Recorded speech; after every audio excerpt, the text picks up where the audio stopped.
sabes. Era aqui a tentar ter algum apoio. Boa noite a todos, bem-vindos à sessão sobre os livros de voar. É com imenso gosto que eu hoje apresento este painel.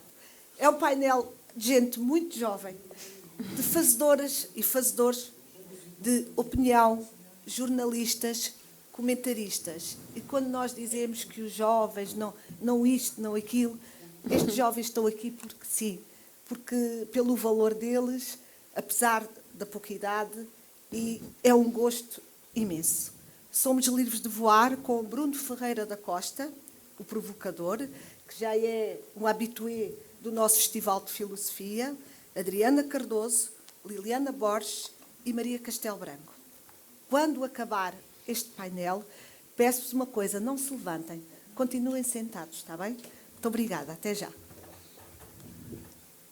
Muito boa noite a todos. É um gosto regressar a Abrantes, parabenizar a organização do Festival de Filosofia.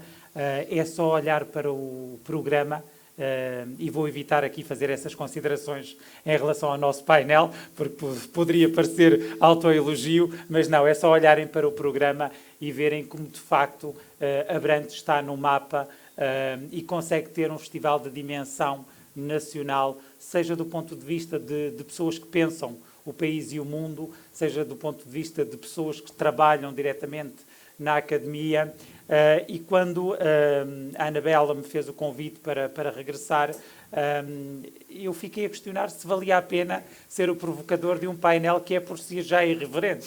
Ou seja, o meu trabalho estaria automaticamente feito, bastando para isso conhecer aquilo que é o trabalho que a Adriana, a Maria e a Liliana fazem no dia-a-dia, seja nas respectivas profissões, seja ao nível do comentário.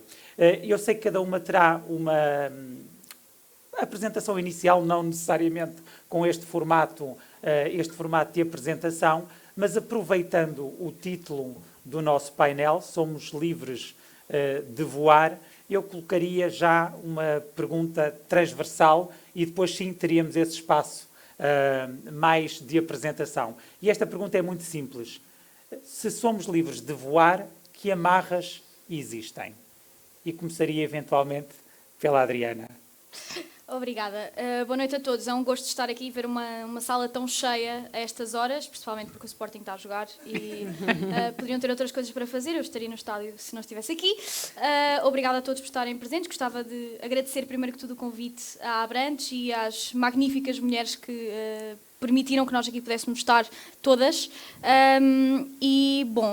Quando me pediram para refletir relativamente a este tema, eu levantei 3 grandes questões que para mim comprovam que, embora o conceito de nós sermos livres para voar exista e esteja cada vez mais presente na nossa vida após 25 de Abril, existe um conjunto de questões que comprovam o facto de, em Portugal, não existir uma mobilidade social, política e aspiracional em muitos aspectos e aspectos que eu considero, primeiro que tudo, económicos e depois poderei tocar também nesses pontos a nível de direitos e liberdades das mulheres.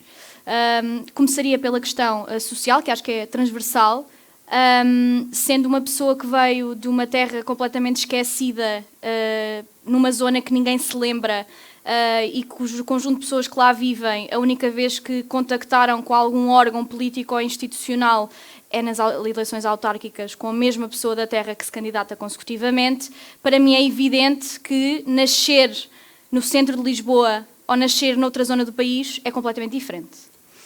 E também é possível vê-lo quando em Portugal são necessárias 5 gerações para que alguém saia do limiar da pobreza. E também porque Portugal é o país da OCDE em que 1/3 das pessoas que estão no limiar da pobreza estão-no trabalhando. Portanto, este conceito de que trabalhar permite alguém sair da pobreza não é real. Não é real em Portugal. E, portanto, para mim fica evidente que não é possível a todos nós voarmos da mesma forma, sendo portugueses, a priori, porque as nossas condições de nascença muito implicam aquilo que é o nosso futuro, aquilo que é a nossa capacidade de ascensão. Preocupa-me muito, e é uma das questões que eu falo mais com a minha geração, é esta ideia de que o elevador social não existe. e que não é possível nós acreditarmos que com o voto, com o acreditar em políticas públicas, com o desenvolvimento de políticas públicas, que o elevador social funcionará para todos nós. E para mim isso é cola aqui aquilo que nós estamos aqui a fazer como democratas e numa democracia, porque o conceito de existe uma proposta política em qual eu posso consignar o meu voto e eu consigo alterar as minhas condições materiais, é aquilo que leva as pessoas a votar, porque as pessoas não vão votar de forma desinteressada e porque acordaram num domingo à tarde, em outubro ou novembro, e não queriam ficar à lareira em casa. Tem que existir uma razão para que tal o possam fazer. E, portanto, parece-me que, acima de tudo, o voltar a restabelecer a ideia de que os propósitos e pressupostos políticos e de propostas políticas são desenvolvimento de políticas públicas e de serviço público para alterar as condições materiais das pessoas, são aquilo que devia mover tudo o que parte do debate e da discussão política. Eu faço comentário político, a Maria também, a Liliana brilhantemente também, mas está especialmente na parte jornalística e segue muito atentamente as questões das propostas e das campanhas políticas, e eu encontro-me muitas vezes a debater temas e a debater tópicos e a debater questões que não interessam a ninguém mais do que as pessoas que estão naquele estúdio, os produtores que organizam os temas e os comentadores que os estão a comentar. Porque as pessoas... o IRC é profundamente relevante, Maria, não respondi, não me falava a isso respectivamente. Falaria, por exemplo, de nós, numa semana em que morreram 11 pessoas por falta de assistência no INEM, aquilo que teve maior eco político, de comentário e de ação pela parte do Ministério da Saúde foi a cor dos boletins das vacinas. E eu acho, sinceramente, que quando se estupidifica o debate político, dá-se um sinal à população de que, primeiro, o serviço político não é um serviço público, é um serviço de melhoramento das condições materiais da pessoa em questão. Em segundo lugar, que as pessoas que fazem política não têm noção absolutamente nenhuma daquilo que as pessoas, no fundo, estão a sentir no seu dia-a-dia. E eu, como comentei eleições americanas, permitam-me fazer essa achega, ficou para mim premente naquilo que estava a ser o comentário durante toda a campanha, que não faziam a mínima ideia de quais é que eram as condições que fariam os americanos votar. Portanto, deixaria como primeira intervenção especificamente esta questão de que, e para dar só um contributo pessoal meu ao tema, eu envolvi-me politicamente quando uma política pública desenhada a partir de São Bento e sem noção das condições materiais das pessoas no resto do país, que fechou colégios e escolas por contratos de associação pelo país fora, sem garantir que existia transporte público para escolas públicas, foi o que me fez ativamente entrar em política. E não o fez porque vi na comunicação social, fez porque vi crianças a saírem da minha aldeia às 6h30 da manhã, no meio do mato, para apanharem um autocarro para a escola pública mais próxima, porque nem sequer existia transporte público na minha aldeia para poderem ir para a escola pública. E ficou premente para cada um de nós e todas as pessoas que lá vivíamos de que, de facto, um ciclo político, um novo governo, uma proposta pode materialmente alterar as vidas das pessoas e pode revertê-las em muitos aspectos. Portanto, preocupa-me e acho sinceramente que cada vez mais deixar o comentário, o debate e aquilo que é a conversa e o diálogo político para questões que são desenvolvidas numa câmara de eco de pessoas que só fazem isto todo o dia, é uma forma muito má de serviço público. A Adriana toca num ponto muito importante. Eu tive esse exemplo prático hoje, porque eu ontem combinei com uma televisão fazer comentário às propostas do Orçamento de Estado hoje de manhã, eram 11 da manhã, e às 10 da manhã liga-me a editora ou a jornalista de contacto a dizer vamos ter de cancelar porque o tema da manhã passou a ser o terem encontrado o fugitivo no norte do país. Portanto, foi a opção editorial daquela estação de televisão acompanhar durante 1 ou 2 horas, eventualmente, esse cenário, em vez de ter o tal comentário sobre o Orçamento de Estado. E passava aqui, se calhar, a palavra à Liliana, mais sobre esta ideia de que amarras existem nesta impossibilidade de todos podermos voar, mas, eventualmente, também ligar com estas opções editoriais que acabam por coartar um pouco o amplo debate político ou limitar esse debate político a uma narrativa, como a Adriana dizia, se calhar só interessa a um nicho muito reduzido de pessoas.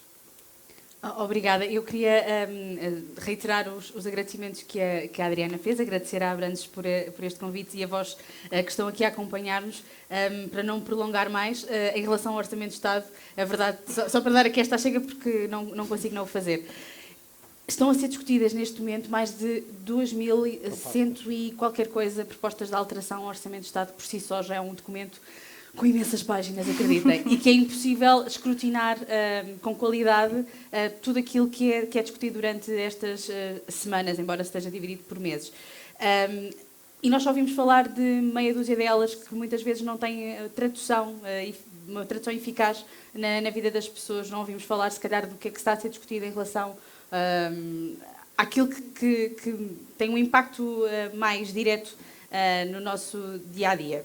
Mas aquilo sobre o qual eu gostaria de vos convidar a refletir hoje, e pedia só que ligassem aqui à minha apresentação, entretanto, que foi quando eu recebi este convite, e estando a acompanhar diariamente a política enquanto mulher jornalista na política, pareceu-me relevante olhar para as barreiras que as mulheres enfrentam na política, e particularmente as mulheres que comentam política, e acho que todas nós partilhamos uma experiência muito transversal, infelizmente, recebem no seu dia-a-dia e que, embora na teoria sejamos livres, estamos a ser constantemente, tentam constrangir-nos constantemente a nossa opinião com base no nosso género, e era essa a reflexão que eu gostava de trazer aqui hoje.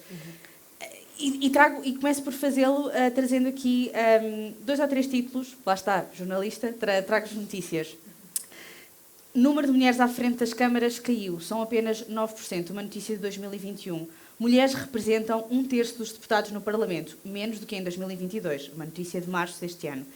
O PS elegeu líderes das 19 federações, não há nenhuma mulher eleita, uma notícia que eu escrevi em setembro de 2024.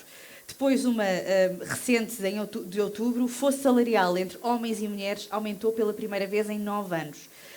E depois, uma notícia da semana passada, a partir de hoje, 14 de novembro, é como se as mulheres deixassem de receber o salário. Portanto, o que é que eu quero dizer com isto? É que acho que vivemos tempos bastante alarmantes em que o progresso foi atingido e que, felizmente, há uma desconstrução cada vez melhor daquele que é o esperado de ser o papel de género de cada pessoa.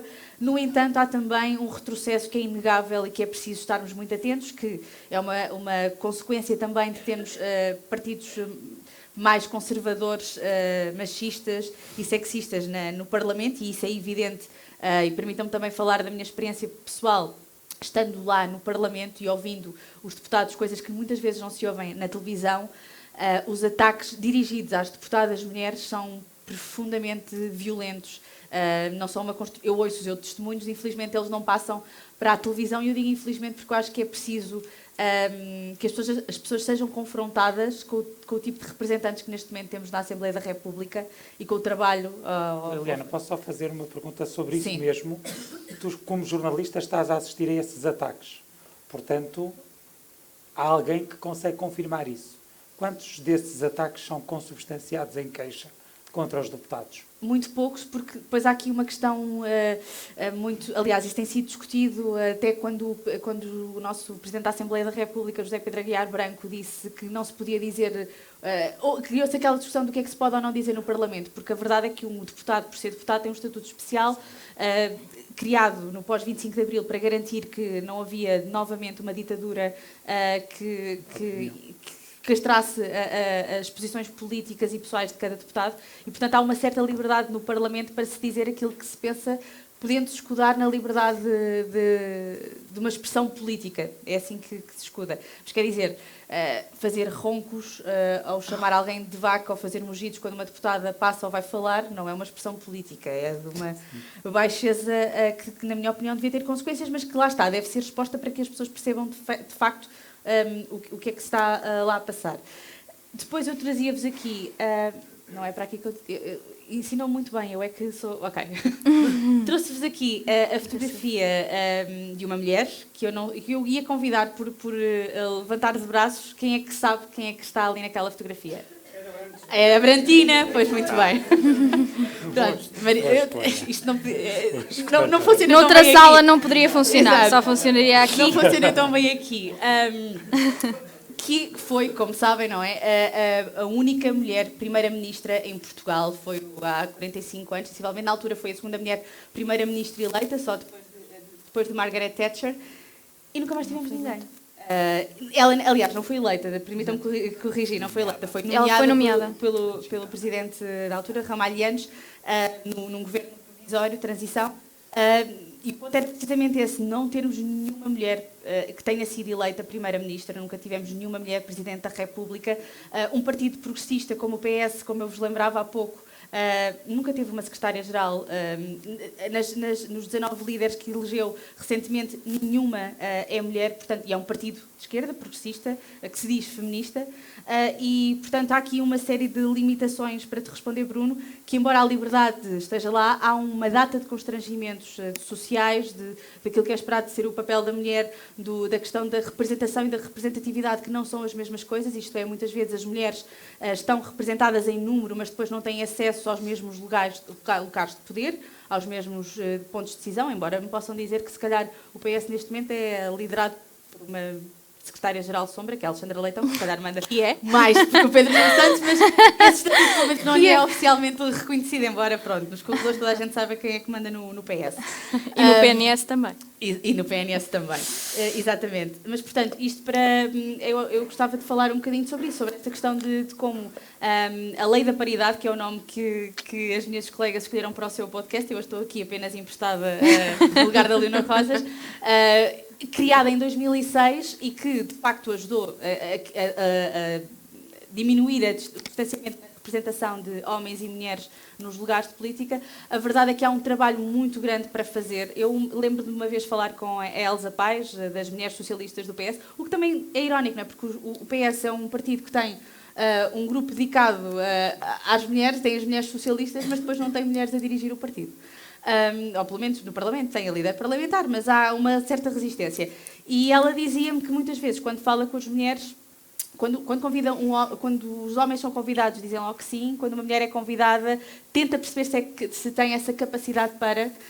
e eu muitas vezes, enquanto jornalista, às vezes tento falar, às vezes não, várias vezes tento falar com mulheres e elas remetem-me para colegas homens porque não se sentem tão à vontade. E porquê? Porque isto vem de um sítio também de serem vítimas de um escrutínio muito maior, de terem de provar com muito mais frequência que merecem estar ali, de receberem comentários que nada têm a ver com as suas intervenções, mas com o seu aspecto, com aquilo que vestem, com aquilo que deixam de vestir. E, portanto, há aqui um caminho de desconstrução que não é feito apenas com leis, porque, quer dizer, a questão, o progresso faz... As leis ajudam, mas o progresso social, sem essa evolução de pensamento, mudar as leis não basta. E pronto, acho que já me estou a estender um bocadinho, Sim. portanto... Maria, duas notas. A primeira, voltando aqui à questão das amarras, e a segunda, voltando a esta questão que a Liliana refere, sobre a percepção que as três têm como comentadoras, mulheres, com o palco, com a notoriedade, com a visibilidade, se sentiram ou se sentem esse impacto, não só de quem está a ver, mas também dos colegas, no comentário e na percepção que têm da vossa opinião e da automática desconfiança relativamente à vossa opinião. Eu até vou mais longe e faço aqui uma inconfidência. Na academia, os vossos nomes são olhados de lado.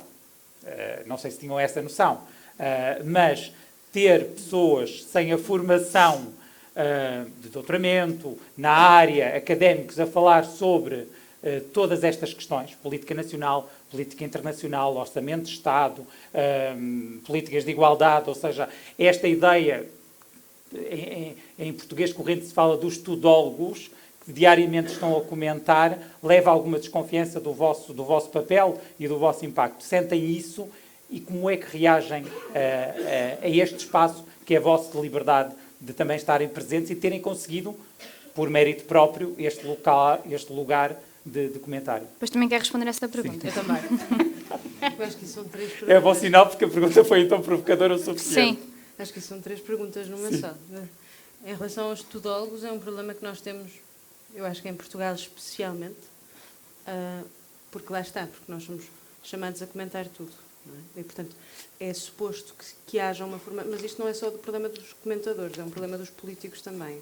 Espera-se que os políticos tenham formação em áreas diversas, como quando estão na Assembleia da República, como a ciência, a educação e, se for preciso, constitucionalismo. E, portanto, porque estão em áreas de especialidade, estão em comissões de especialidade que são muito diversas e, normalmente, quanto mais pequeno o partido, mais desdobrável o deputado ou a deputada tem que ser. Porque é suposto que saibamos tudo, na verdade, com uma profundidade inacreditável. Não é? E há outro problema aqui, dos políticos, principalmente, que é um político que tenha formação, uma política que tenha formação na área da energia, por exemplo, vai desenvolver trabalho legislativo, porque supostamente será a pessoa mais bem preparada para o desenvolver, porque já tem essa formação e essa experiência de base, e a seguir a desenvolver trabalho legislativo nesta área, e sair do Parlamento vai para onde trabalhar? Isso é um problema enorme que nós temos na política em Portugal e não só. Em Portugal eu acho que é particularmente expectável que os políticos, os comentadores, os jornalistas sejam tudólogos que consigam falar de tudo, mas isso é uma questão de expectativas. Eu, por exemplo, eu tenho muita dificuldade, e já disse isso várias vezes, há coisas que não consigo comentar só porque não tenho formação na área. A minha formação é em filosofia. Essa coisa de desconfiança na academia, não sei. Eu vou ingressar agora em doutoramento. Não sei se... Eu sou professora universitária, portanto acho interessante. Exato. E, portanto, mas em relação a ser mulher, eu não posso cometer inconfidências em relação a colegas meus, até porque, muito sinceramente, pessoas com quem eu partilho o painel, é muito raro haver essa desconfiança. Há uma infantilização da mulher que acontece sempre, em qualquer lugar, em qualquer espaço. Quanto mais publicamente expostas nós estivermos, mais infantilizadas somos. E há outro problema também, que eu sinto bastante, não sei se vocês sentirão também, mas é que as ofensas, que são normais, cada vez mais normais, infelizmente, no espaço público, contra pessoas que têm uma voz mais pública, e não só, e pessoas que são utilizadores do Twitter normal, e que acordam de manhã e têm bujardas ao pequeno almoço de pessoas a desejarem-lhes morte.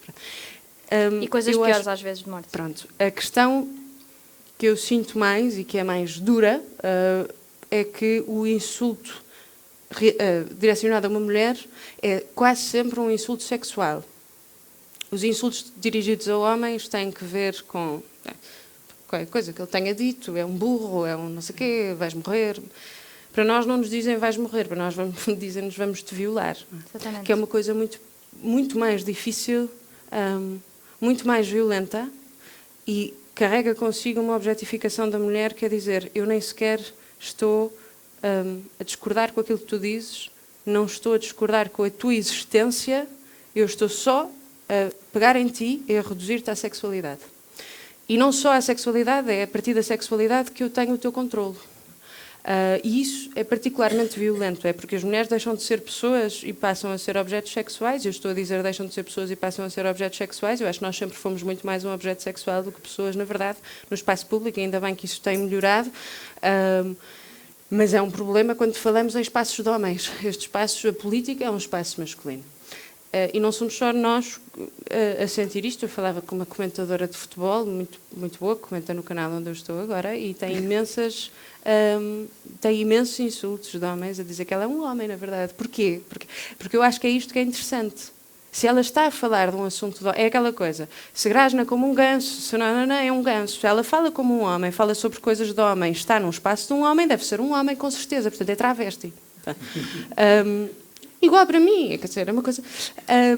e, portanto, isso é um problema particularmente difícil quando estamos nestes espaços dominados por homens, e por isso é que é importante a representação, porque a representação ameniza estes espaços e começa a dizer às pessoas... Eu partilhei no Lei da Paridade no outro dia, mas recebi uma mensagem de um homem que é muito corajoso. Eu acho que sempre que os homens fazem alguma coisa, depois são os corajosos da coisa. Mas eu acho mesmo que isto é importante. Ele mandou-me uma mensagem muito honesta e muito sincera, a dizer que quando me ouvia achava que eu não sabia nada do que estava a dizer, e discordava completamente, e depois começou a ouvir mais, porque eu vi uma notícia que foi publicada na sábado, creio eu, em que eu partilhei o meu testemunho, mas não sou eu, a Sra. Peralta, a Rita Matias até, que também recebe ameaças do género, não são só os trolls do Chega, pronto, porque os trolls do Chega são muito chatos. Interessante que ela online. depois direciona o ódio para outras mulheres. Interessante. Mas não me interessa isso particularmente agora. Interessa-me a proliferação do ódio. E ele, quando estava a ler esta notícia, forçou-se a uma autorreflexão, então decidiu mandar uma mensagem muito bonita a dizer que, quando começou a olhar com mais atenção e a ouvir com mais atenção, percebeu que discordava de muitas coisas, mas que todas as ideias que ele tinha sobre mim eram preconceitos e tinham que ver com 3 coisas: ser mulher, ser jovem e ser bonita. E, portanto, quando ele começa a desconstruir, consegue olhar para mim como uma pessoa, a Maria. Não como estas 3 categorias que são impingidas e que, de repente, sou só aquilo. Portanto, respondendo à tua questão, não sei se respondi, mas é um problema muito grande que eu acho que nós temos que combater, especialmente mulheres. Depois há outras mulheres que direcionam ódio a outras mulheres, mas lá está, mas na condição de pessoas, plurais, ainda bem, pronto, acontece. E nós estamos aqui para combater isso. Eu, como feminista, combato pela liberdade dela, mesmo que ela me queira depois assediar ela também e tratar-me como um homem me trataria, mas eu tenho que combater pela liberdade dela de dizer alguma coisa, mesmo que eu discorde profundamente. É aquele clichê que não foi o Voltaire que disse, apesar de toda a gente dizer que foi o Voltaire que disse. Eu vou lutar pela liberdade, pela tua liberdade de dizer, vou lutar até à morte pela liberdade de dizer o que tu achas. Mas é um pouco por aí. E aqui nós entramos até num amplo debate, não é aqui chamado, mas que está muito relacionado com esta adoção do discurso masculino ou masculino tóxico até por mulheres.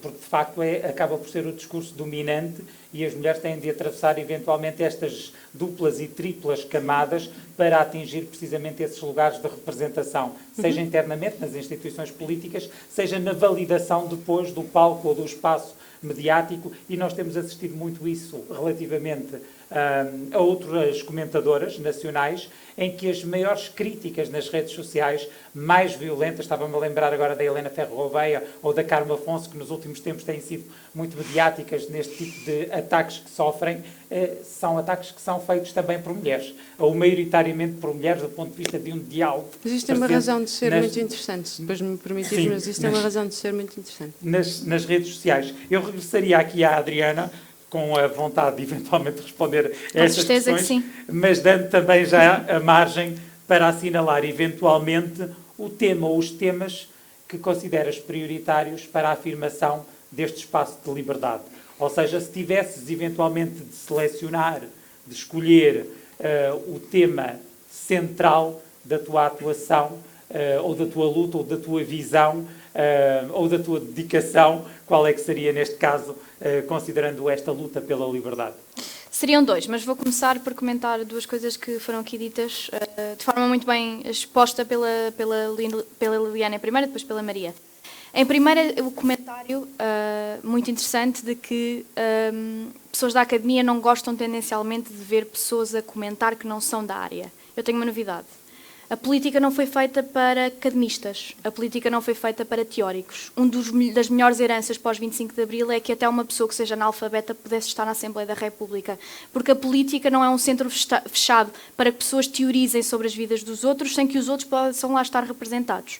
E esta ideia, na minha opinião, elitista, intelectualmente, profundamente exclusionária de pessoas, é um dos problemas e o porquê da academia estar profundamente centrada nela própria, em decaimento e, especialmente em Portugal, profundamente desatualizada.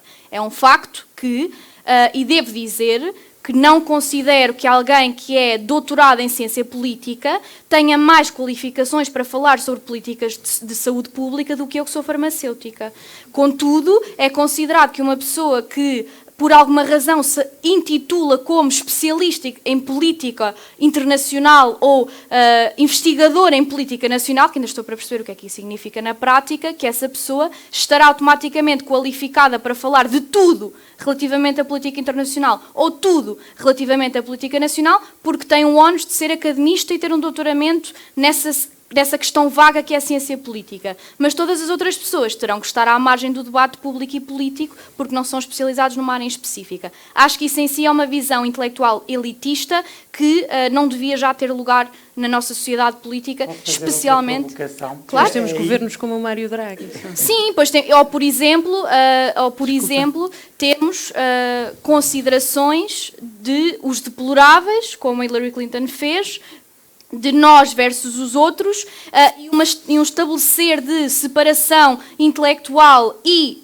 em muitos aspectos, de remuneração, porque, infelizmente, em Portugal, para se chegar a uma condição académica tão superior, ainda é uma questão de pendor social e de classe, que separa as outras pessoas, e eu acho que, francamente, isso é algo que nós já devíamos ter deixado para trás. Acho que Portugal já se podia ter atualizado relativamente a esse tema. Mas eu concordo, e acho que cabe a todos os comentadores e quem faz análise saber excluir-se de temas que não sabe falar. Nunca ninguém me verá debater a guerra Rússia-Ucrânia, porque eu não sou especialista militar, não sou especialista... Por exemplo, se me convidam para um painel sobre a guerra da Ucrânia, eu imediatamente digo que não sou qualificada e nomeio uma mulher especialista no tema. Digo para ir a Cátia Moreira de Carvalho. Se me convidam para falar sobre a guerra do Médio Oriente, eu nomeio uma mulher muito boa nessa área para poder falar sobre esse tema em específico. Se me perguntarem a minha opinião sobre as cheias que aconteceram em Espanha, eu vou nomear uma mulher que conheça muito política espanhola e consiga, por exemplo, explicar porque é que Pedro Sánchez não fez absolutamente nada nessa circunstância. Ou Manzoni. Exato, ou especificamente isso. Portanto, cada um de nós nos cabe nos excluirmos dos temas que devemos falar, sem dúvida nenhuma. Agora, concordo que existiu toda uma geração de carreirismo político, existiu uma geração de carreirismo de comentário político, e é algo que nós costumamos falar muitas vezes, de que, quando me perguntam qual é a minha profissão, eu sou farmacêutica, eu faço comentário e análise Adriana, política. mas chegando a essa tua questão e pegando nos teus exemplos, se tu vivesses em Itália, sim, e fosses comentador em Itália, e o tema fosse política nacional, eleições portuguesas, abstenção, governo, tu irias eventualmente dizer, vou escolher ou vou convidar uma mulher que conhece, que percebe as eleições portuguesas ou o sistema político português. Se eu estivesse em Itália a comentar Portugal, é isso? Pediam-te para comentar, tal como deste os exemplos Sim. agora da guerra no Médio Oriente ou de Espanha, ou seja, irias indicar alguém. É este mundo nacional que faz com que tenhamos comentadores a analisar quase toda a realidade nacional. Não, Porque, eu por acho exemplo, não há apenas um comentário sectorial. Há um comentário sobre o sistema político português, sobre partidos portugueses, sobre vida interna, sobre eleições, sobre motivações de voto. Isso também é amplamente estudado na academia. Acho que isso depende do tema, porque se me convidarem para falar, por exemplo, num dia de eleições sobre a questão da abstenção e dos movimentos eleitorais, eu vou dizer que o Pedro Magalhães devia estar no painel e não eu. Mas se me pedirem para dar a minha opinião sobre o Orçamento de Estado, a não ser que eu considere que só um academista é que pode ser deputado. Portanto, se formos por aí então, nem estamos mesmo a gozar com o pagode. Pronto, estamos mesmo a gozar com o pagode, porque eu acho muito interessante que se considere que uma panóplia de deputados cuja única formação que têm é serem juristas ou economistas e são 230, dos 230 são uma grande percentagem, então todas as outras áreas da sociedade não estão qualificadas para fazerem política. Isso parece-me é uma pretensão e uma opinião e visão da sociedade que, na minha opinião fundamental, é uma questão de classe. E eu acho que nós devíamos abolir... É uma herança salazarista. É uma iminência salazarista e de classe acima de tudo, porque eu digo mesmo isto, o 25 de Abril foi pensado para que o calceteiro possa estar representado na Assembleia da República, tal como o doutorado em ciência política. Portanto, gostava que fosse cada vez mais assim. E gostava que mais pessoas que não fossem dessa área também estivessem representados no comentário. Mas sobre a representação feminina, antes de ir, e para não me alongar muito sobre este tema, que podia estar aqui horas a falar sobre isso, sobre a representação feminina.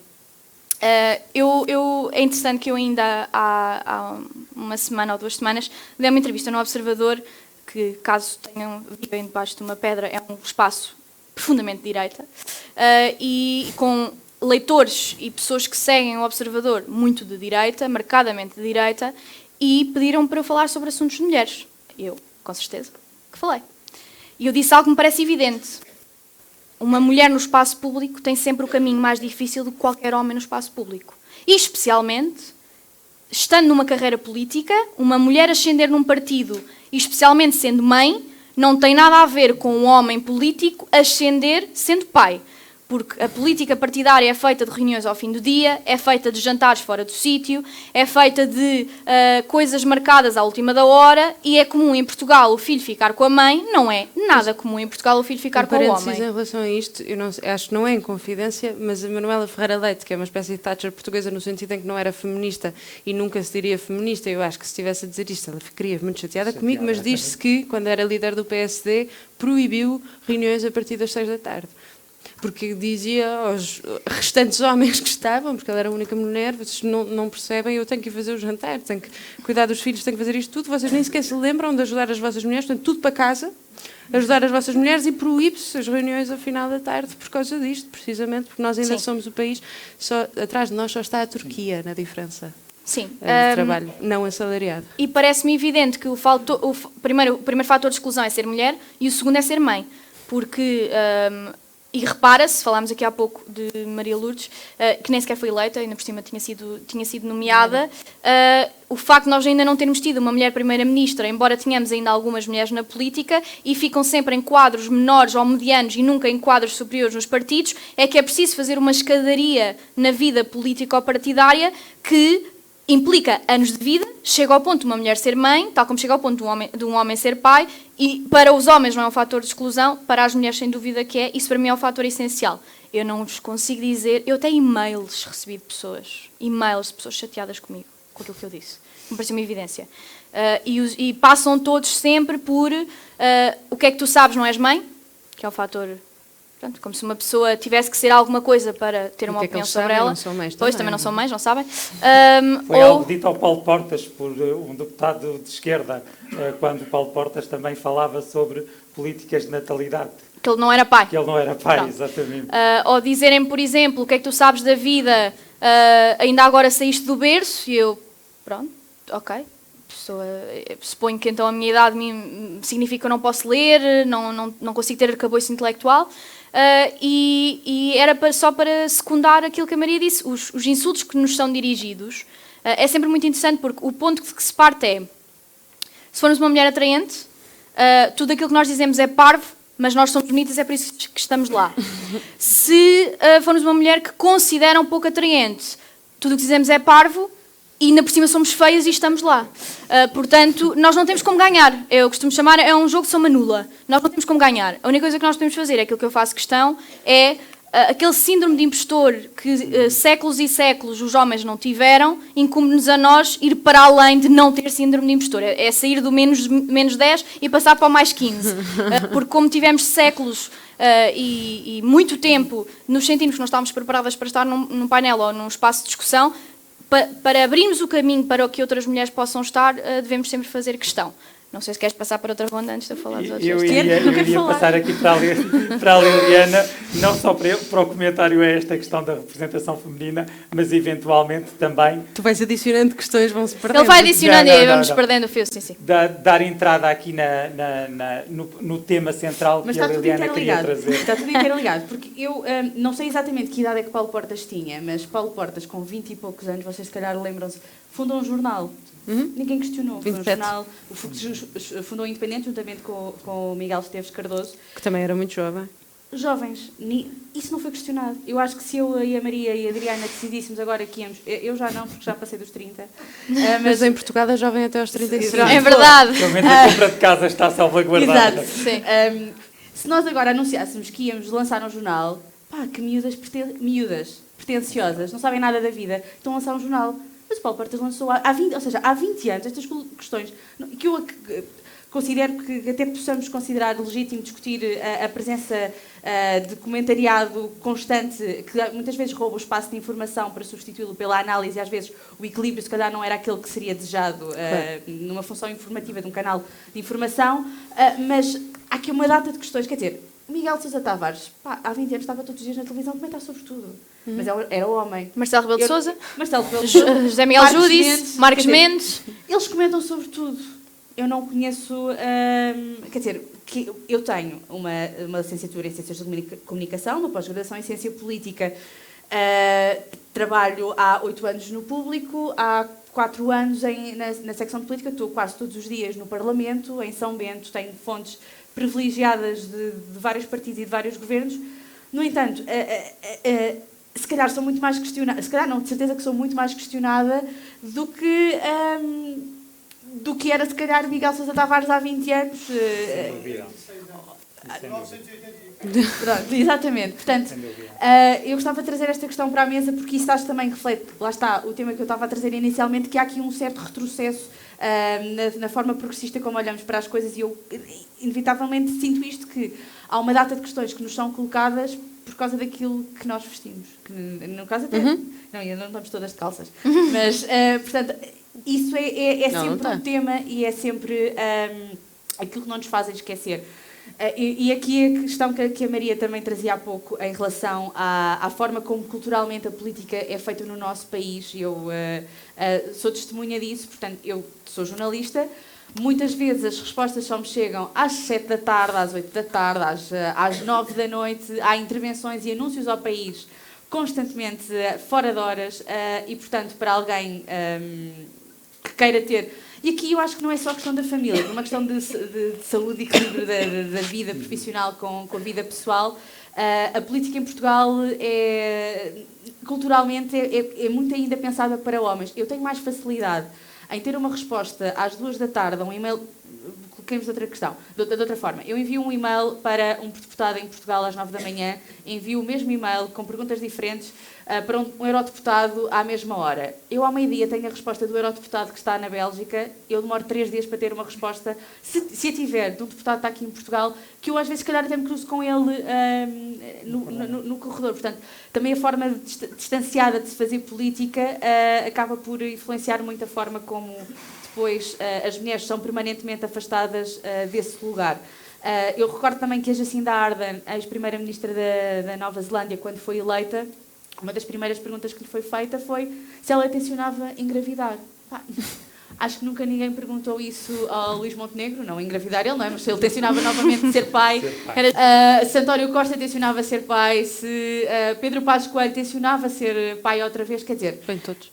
E lembro-me que também, quando a Assunção Cristas era Ministra do Mar e da Agricultura, teve de...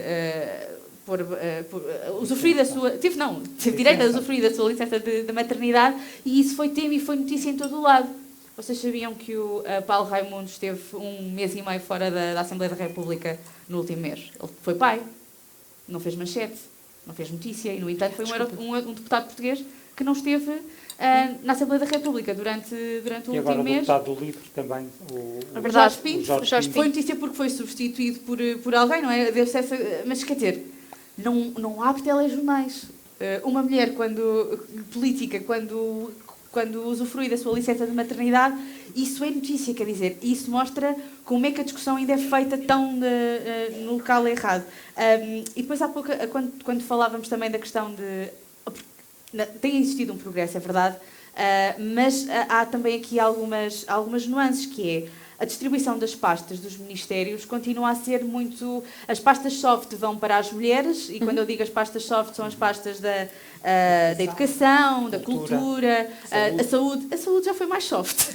Acho que agora é uma pasta não grata desde a pandemia que acaba por continuar em mulheres. Mas é entendido uma pasta de cuidado. Exatamente. Mas este governo de Luís Montenegro não tem isso. A administração interna não é soft. Não, mas sim, mas foi uma exceção. Quantas mulheres... A defesa foi um homem. A defesa é o Nuno Melo. Não, na defesa é um homem, Nuno Nuno Melo. Melo. Sim, mas 2 mulheres em quantos ministros? Em quantos governos? Sim, mas há uma tradição clara na literatura e na análise dos governos em Portugal de dividir pastas soft para as mulheres, pastas hard para os homens. Quantas ministras das Finanças é que nós tivemos? Sim. 2. A Manuel Ferreira Leite e a Maria Luísa Albuquerque. Acaba aqui. Quer dizer, há 45 anos que temos governos democráticos, 2 mulheres. Quantas mulheres líderes de partidos com representação partidária que nós temos? Já tivemos na história, em 45 anos. 6. Contam-se pelos dedos de 2 mãos, não é?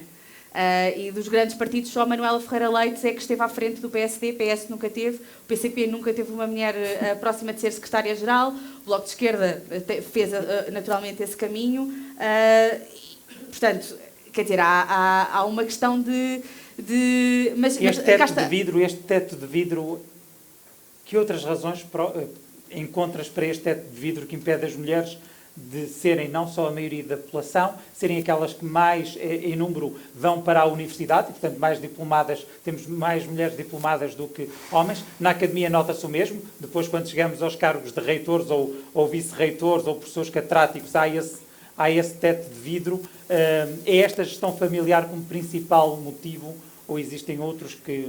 Eu acho que, felizmente, essa gestão familiar vai sendo geracionalmente cada vez mais equilibrada, mas também é preciso fazer um caminho legal, legislativo. Por exemplo, com a questão da licença de parentalidade, é preciso alargá-la, e nós vimos, houve uma tentativa da esquerda, e foi aprovado recentemente no Parlamento, haver um alargamento da licença de parentalidade, e vimos o Governo a levantar as mãos e a dizer mas isso vai causar um prejuízo muito grande e vai causar desemprego, sem sustentar depois essas alegações.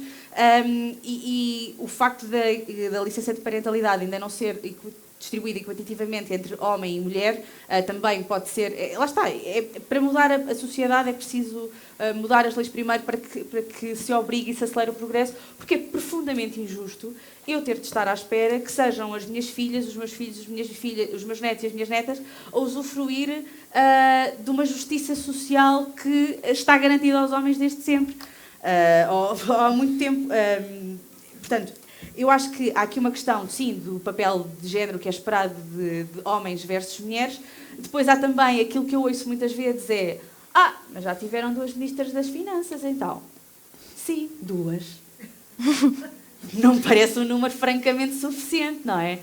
Já tivemos uma ministra da Defesa no anterior governo do PS. Sim, uma. Tens uma ministra da Administração Interna, mas é uma ministra num governo profundamente masculino, portanto... Embora o não, governo... este governo está a Sim, tentar. está paritário, mas... Quer Está a tentar. Os números são ainda tão insuficientes, e mesmo assim aquilo que nós ouvimos muitas vezes é então, mas vocês já têm isto, estão-se a queixar do quê? Se eu puder entrar aqui numa questão, eu falava com uma pessoa do governo sobre isso precisamente, e ele estava-me a dizer que estava muito espantado quando estavam a convocar pessoas para o governo, os secretários de Estado, que eu não sei se vocês se lembram, eu lembro-me bem, porque eu e a Adriana tivemos que comentar aquilo com 5 minutos de antecedência quando saíram os secretários de Estado. De antecedência ao Presidente da República. Pois, Pronto, vê lá, nós, portanto, e para nós foi com na 5 hora. minutos estávamos a entrar e de repente temos 40 secretários de Estado para perceber quem é que são. Pronto. E aquilo havia várias mulheres e vários homens. E foi horrível, porque eles estavam a tentar, ninguém queria ir para este governo, como é lógico, para perceber porquê, não é? Estava atrás. Mas esta pessoa, este governo, estava-me a dizer que é extraordinário, e ele é um homem, percebeu agora, e ainda bem, que foi super difícil convocar mulheres para secretarias de Estado e para a assessoria em todos os ministérios, menos no Ministério da Saúde, no Ministério da Margarida Blasco e no Ministério Da cultura, talvez. Da cultura. Que é todo feminino também. Precisamente. E, portanto, isto quer dizer o quê? E da Justiça, era isso. O Ministério da Justiça e o Ministério da Administração Interna só têm mulheres. E isto quer dizer o quê, também? Que não é só esses tetos... Os telhados de vidro também são construídos pelo facto de eu, quando sou convidada para ir almoçar com um homem, ok, mas jantar é problemático. Tal e qual. Há um homem que me convida na política para ir jantar fora e eu tenho imenso medo, porque não é que ele vá ser agressivo, não é por isso, é porque se eu o rejeitar ele vai ficar a odiar-me. A sério, é mesmo...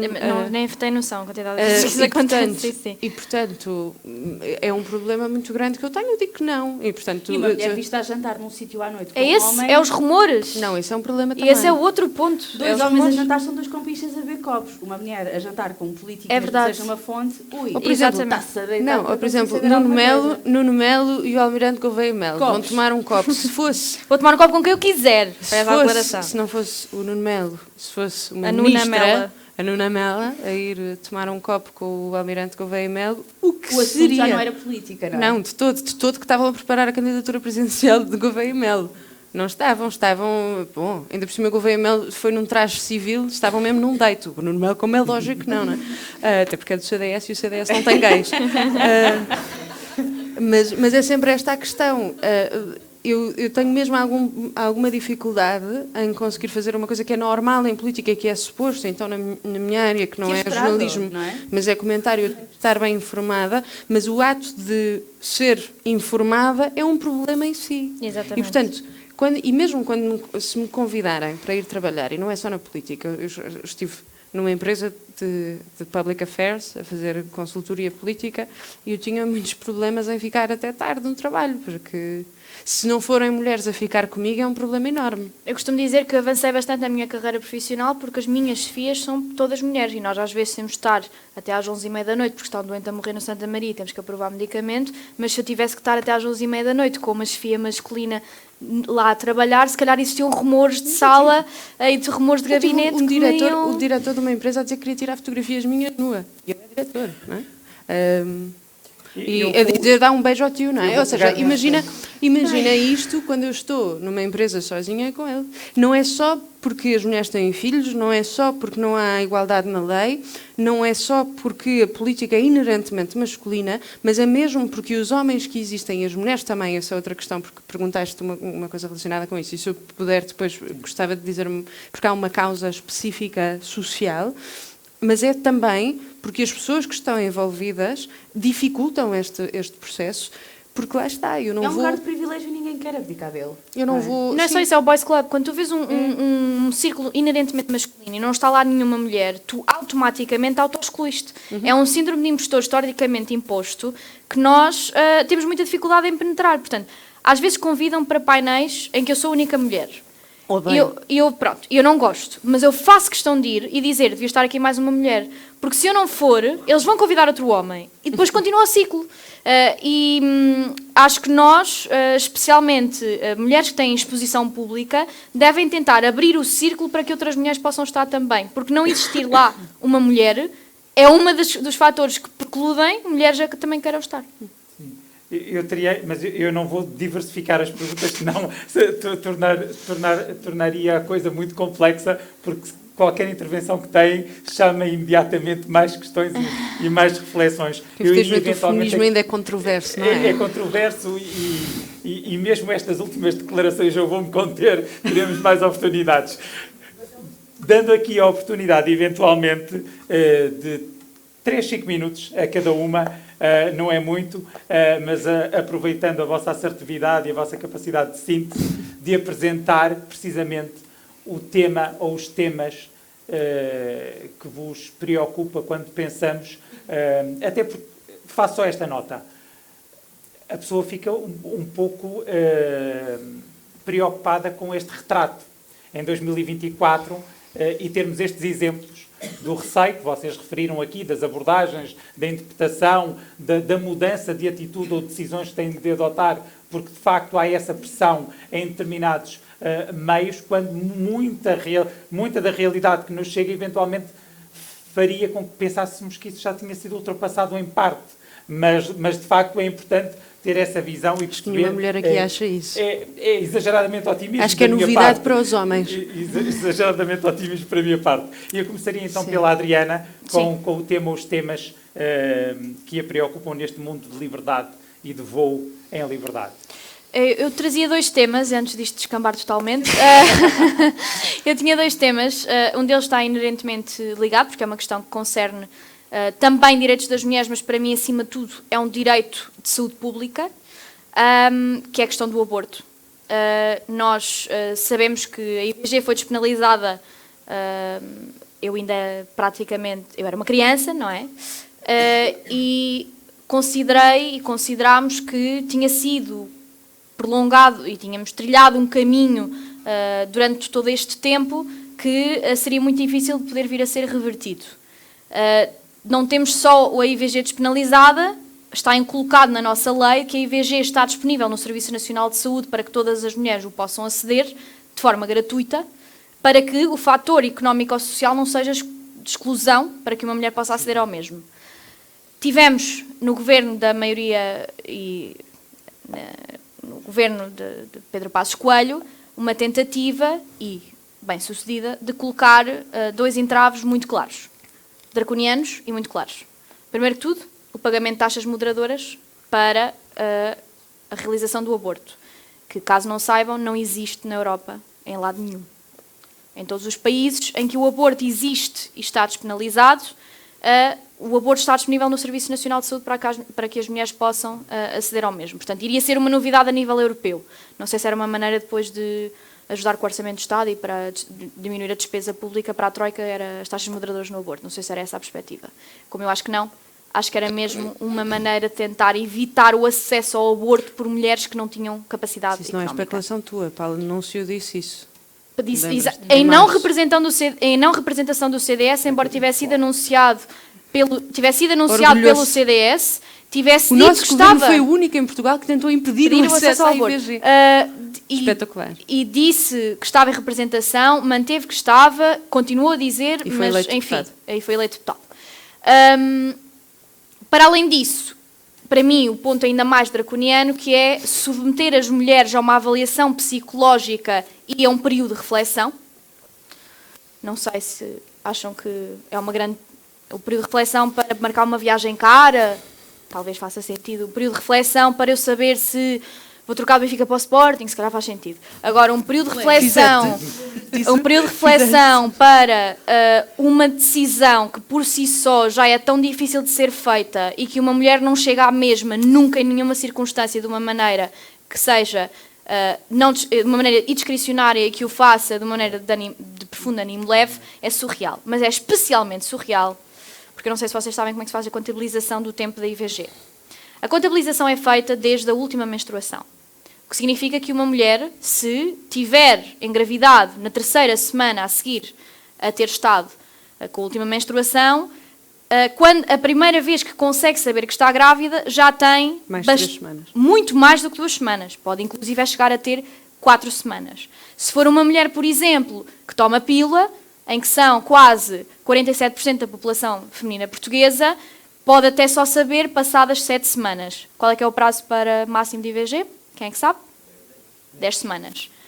Entre as 7 semanas e as 10 semanas tem que passar por um período de reflexão de 2 semanas. E nós temos, para além do período mais restritivo da Europa Ocidental, temos a contabilização, e posso-vos dizer de uma pessoa que é mestrada na área da saúde, cientificamente burra, porque não há lógica para este tipo de classificação, quando já existem ecografias que permitem saber a semana exata a partir das 4 semanas do que o bebê está, ou o PET, ou o que seja. E, para além de tudo mais, e a esse ponto é o que me preocupa ainda mais, é a questão do acesso. Se forem uma mulher dos Açores, que vivam na Ilha Terceira, não existe um único médico ou médica que faça IVG no Serviço Nacional de Saúde. Porque existe uma coisa que foi deixada pelo governo do PSD, que chama-se Lei dos Objetores de Consciência, em que os médicos não têm que se registar como objetores de consciência. O que significa que a lei que diz que o Serviço Nacional de Saúde é obrigado a ter em cada centro hospitalar, se um médico é objetor de consciência, tem que ter outro para, na hora, poder dar o direito à mulher de cumprir o seu direito, não existe e não é feito. E não é feito na Ilha Terceira, tal como não é feito em muitas zonas do país, mas é especialmente preocupante quando a Ilha Terceira é a zona do país com maior índice de pobreza. Existem mulheres que, sinceramente, ao fim do mês não têm dinheiro para ir a outra ilha, e neste caso têm que ir a São Miguel para poderem realizar uma IVG. Parece-vos que isto não é um atentado contra a liberdade de uma mulher? A mim parece-me evidente. E faço outra questão. Não é um atentado claro àquilo que é um direito de igualdade constitucionalmente garantido de que todas as mulheres neste país deviam ser vistas exatamente da mesma forma para um Serviço Nacional de Saúde? Faz sentido que eu seja altamente privilegiada por viver no centro de Lisboa e uma mulher nos Açores esteja condenada a uma vida que eu não estou se for do centro de Lisboa? Isto parece-me uma infração clara ao direito constitucional de igualdade. Ponto final. Portanto, Obrigado, desde aí tem que ser Adriana. resolvido. Eu não vou fazer qualquer questão, porque eu tenho a certeza que este tema provocará certamente alguma questão da audiência, do público. Liliana. Só para acrescentar aqui um ponto àquilo que a Adriana disse, eu entrevistei o Paulo Núncio já com... Os meus pésames. Sim. Enquanto deputado agora eleito nesta legislatura, e a propósito, uma das minhas perguntas foi precisamente como é que o CDS, Partido Fundador da Democracia, justificava que 30% dos hospitais públicos não tivessem condições para fazer a IGV e, portanto, não estivesse a cumprir um direito constitucional. Eles deixaram-no falar? Diz? Eles O deixaram-no CDS deixou falar? Eu estava sozinha com ele na sala. E Incrível. aquilo que ele respondeu foi: não tenho conhecimento sobre esses dados. Ah, pois, devia ter. E eu voltei a perguntar. Não, mas ele provavelmente não pode falar, mas basta ele ele pegou estar com... na folha que tinha, olhou para a folha e disse: não tenho conhecimento sobre esses dados. Exato. Portanto, ele estava, obviamente, instruído a não falar. No entanto, falou sobre o tema com todo o conforto, embora depois não estivesse instruído, desculpa. Permitido. Autorizado, não é? A falar. Portanto, os números que eu trazia aqui, não vos vou chatear com números, que eu também não gosto muito deles, mas estão aqui, era justamente para deixar esta reflexão do progresso que foi feito, porque houve assim quebrou-se o vidro, mas depois parece que ficámos estilhaçados e estagnámos nisso. Ou seja, em 1991, no ano em que eu nasci, eu fiz esse exercício, 20 países tinham tido uma mulher na liderança de um governo ou presidente. Aqui, para esta contabilização da Organização das Nações Unidas, não foram contabilizadas, obviamente, as rainhas, o regime monárquico. Em 2024, portanto, 33 anos depois, são 87 países que tinham tido uma mulher na liderança de um governo ou uma presidente. Nesta lista, e aqui já vos falei disto, mas nesta lista Portugal está profundamente atrás e veja-se que Portugal faz parte da lista de 45 países onde só uma mulher chegou ou a Primeira-Ministra, e aqui durante um período muito curto, a Maria Lourdes Pitaciolo, ou a Presidente da República, no caso de Portugal apenas uma delas. Portanto, só em 3 países, que são, curiosamente, Peru, São Marino e Suíça, é que houve mais de, pelo menos, 6 mulheres ou mais num cargo de Primeira-Ministra ou Presidente da República. Marina, porque também não devem ter muitas pessoas, não tem? Talvez, por exemplo... Então o que resta, de repente já foram todos os homens, não é? Aquilo é tão pequenino. Outro dado interessante que eu não sabia antes de me preparar para esta conversa foi que o Parlamento, com uma representação feminina, com uma representação paritária, com mais mulheres, é o Parlamento do Ruanda. E isso acontece por uma razão histórica, porque homens morreram na guerra. Portanto, será que é preciso matar homens? Esperemos que não. Acho que esta provocação Isto não é uma proposta. Proposta de política Quantos homens pública. é preciso matar para... Temos mais do que 30% de mulheres no nosso Parlamento. Eu espero que ninguém cite esta conversa amanhã nos jornais. Não, jornalista do Público sugere matar homens. Vai ser os títulos amanhã.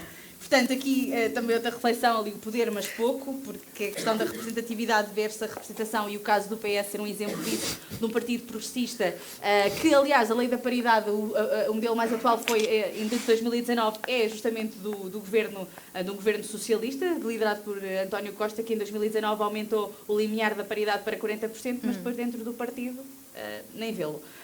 E depois deixava aqui esta reflexão de uma frase de Angela Davis, que eu acho que resume muito bem a nossa conversa que nós temos aqui. Para de olhar para o que eu tenho, que eu vou traduzir, que é para não ser apanhada. Estou a brincar. É isso, estava a ver a frase também. Lutamos as mesmas batalhas, vezes sem conta. Elas nunca são ganhas para a eternidade, mas no processo de lutarmos em comunidade aprendemos a vislumbrar novas possibilidades que de outra forma nunca se tinham tornado aparentes para nós, e nesse processo expandimos e alargamos a nossa própria noção de liberdade.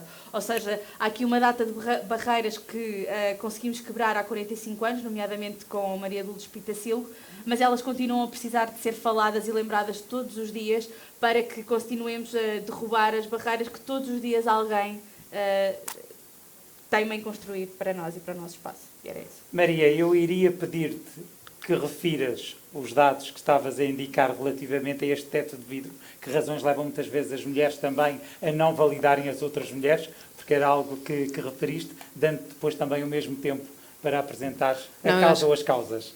Eu acho que eu não era dados que eu queria referir, lá está. Eu acho que a ciência política não existe, eu sou de teoria, filosofia política e tenho um problema com a ciência política é brincar, é mesmo a brincar, é uma coisa, é carinhoso, é como a antropologia e a sociologia, ainda estamos para perceber a diferença entre as duas. Mas eles temem em dizer que existe, e eu também. Entre as pessoas da teoria política e da filosofia e as pessoas da ciência política. Não, eu sei, é uma pequena provocação, se eu puder tomar o teu lugar agora, só para... Mas eu não... Lá está. Há uma... Eu tinha trazido aqui uma coisa para expor sobre a liberdade de voar, que por acaso teria a ver com uma filósofa mulher, uma grande filósofa mulher, que é a Hannah Arendt, também com o Isaiah Berlin, que é um homem, mas já que não decidimos não falar de homens, não vou. Mas há uma razão muito interessante para aquilo que dizias sobre as próprias mulheres terem um problema com outras mulheres. Isso é uma coisa que existe, não é? Nós vemos isso, eu já experienciei. todas nós que estamos aqui já devemos ter experienciado que às vezes as mulheres até são piores connosco do que os homens. Outra mulher vai ser muito mais difícil connosco. E isso tem mesmo uma razão, e eu não juro que não é seca, juro que é uma história engraçada, mas é no século XIII. Nunca ninguém disse algo interessante depois. No século XIII. Não, isso é porque estás comida pelo iluminismo, nós já falámos sobre isto.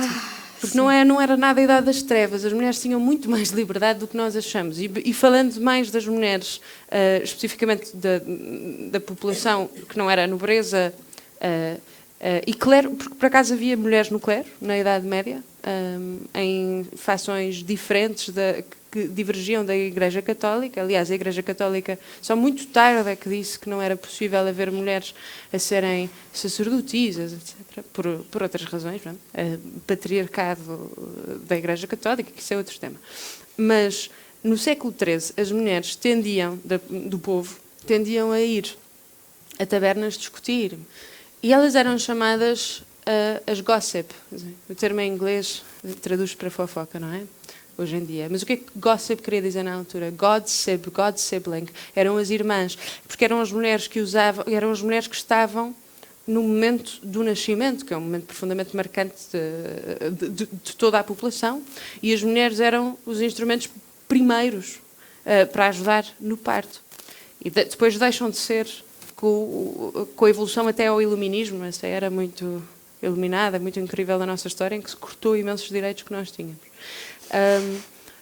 E no século XIII, estas gossips iam para a taberna, falavam, discutiam, e havia muitas músicas até ao século XV a serem feitas inclusivamente sobre isso. Havia mulheres a lutarem nas tabernas contra os seus maridos, chamava-se a luta pelas calças, e havia muitas canções folclóricas populares a elogiar estas mulheres. As mulheres tinham uma posição social muito diferente, ainda que obviamente não era uma sociedade matriarcal nem uma sociedade igual, não é? Continuava a ser uma sociedade dominada por homens, mas as mulheres porque tinham a força do trabalho, porque na altura as mulheres também tinham que trabalhar, os homens também, e portanto havia muito mais igualdade. A partir do momento em que nós começamos a ter a instrumentalização da natureza com a tecnologia, em que a tecnologia começa a aparecer, é engraçado que a instrumentalização da natureza vem em par com duas coisas. Com a demonização dos animais domésticos, e os animais começam a ser obras do diabo, deixa-se de querer gatos e cães em casa, e só depois, muito mais tarde, é que se volta a incluir, ou a voltarmos a gostar muito dos nossos cães e dos nossos gatos. Durante imenso tempo, as cabras e os gatos e os cães eram os instrumentos do diabo. E quem é que utilizava esses instrumentos? Era a mulher. Depois há a caça às bruxas, todas as mulheres que eram curandeiras, que tinham voz pública, que eram inteligentes, que eram espirituais, eram bruxas, ou todas as mulheres que falavam contra os homens eram bruxas, e estas gossips começam a mudar de nome, deixam de ser amigas e deixam de ser as irmãs de Deus e começa a ser as fofoqueiras, porque o gossip começa a ter outro significado, que é falar mal dos homens. E nós começamos a ver isso através da literatura popular, das canções populares, que começam a falar das gossips de uma forma muito diferente, até que nós vemos no século XIX o Manual de Boas Maneiras das Mulheres, que diz, todos os manuais, dizem que as mulheres não podem ser amigas umas das outras. Porque as amigas, uma mulher de boas maneiras, de boas famílias, que queira ser da alta sociedade, até porque agora há uma espécie de elevador social, esta mulher não pode ter outras mulheres como amigas, porque essas mulheres vão envenenar a ideia que ela tem do seu marido. E isto acompanha-nos até ao século XX, igualmente. Se olhamos para vários manuais de boas maneiras das mulheres, é exatamente a mesma coisa. E hoje em dia continuamos a olhar para grupos de mulheres, nós as três, se estivéssemos num bar a falar, estaríamos certamente a fofocar. E, portanto, eu gosto muito desta palavra gossip e fofoca em português, porque eu acho mesmo que é um ato de resistência. Porque é através da fofoca, sempre com um ato pejorativo, não é? Mas não era, na altura, que nós descobrimos que, na verdade, temos uma espécie de injustiça epistémica que é estudada em literatura. O que é injustiça epistémica? É eu nem sequer saber que estou a ser alvo de violência, porque eu não sei que isto acontece a outras pessoas. Foi a partir dos anos 80 que se começa a falar do assédio. O que é o assédio? Porquê? Há um caso muito específico de uma mulher que estava numa empresa e começou a perceber que tinha uma relação muito complicada com o chefe dela e não falava com ninguém, achou que o problema era dela, claro, porque os outros homens não tinham isto. E de repente uniram-se mulheres porque tiveram a mesma experiência e começaram a perceber que de repente tinham uma experiência partilhada, mas nem sequer têm nome para a descrever. E muito provavelmente a injustiça epistémica também abrange o agressor, porque o próprio homem que está a fazer um ato de assédio também não sabe que está a ser agressivo e o que é que está a fazer, não faz ideia. Nós não falamos sobre isto. E o gossip, esta fofoca, é muito importante por isto, porque é através da experiência partilhada, e estamos a ver agora em Portugal, porque nós tivemos uma tentativa de Me Too que foi falhada, porque Portugal é um país profundamente paroquial, muito pequeno, em que tudo o que se tenta dizer sobre é imediatamente calado, porque este aqui conhece este, e é impossível falar, porque é uma teia horrível, de silenciamento das mulheres e das experiências femininas, por isso é que eu faço questão de dizer, eu tive um diretor que me diz isto, só não vou dizer o nome porque agora vou ser difamado, vou ser coisa por processo de difamação, não é? Eu tive um diretor que me perguntou o que é que o meu namorado me dizia na cama. Exato. Não, mas todas as Eu mulheres... não posso dizer, as minhas diretoras são mulheres e, surpreendentemente, eu nunca passei por essas questões de assédio, porque será? Se calhar porque são mulheres. Exato. Mas é que não, é porque é muito engraçado, porque todas as mulheres têm uma experiência destas, uma em cada 3 mulheres sofre de violação, e a violação não é nos cantos da rua, é de pessoas familiares. 90 e tal, acho que são 93, 94% das violações acontecem em contextos de intimidade. E, portanto, não é as violações dos filmes que nós vemos na rua.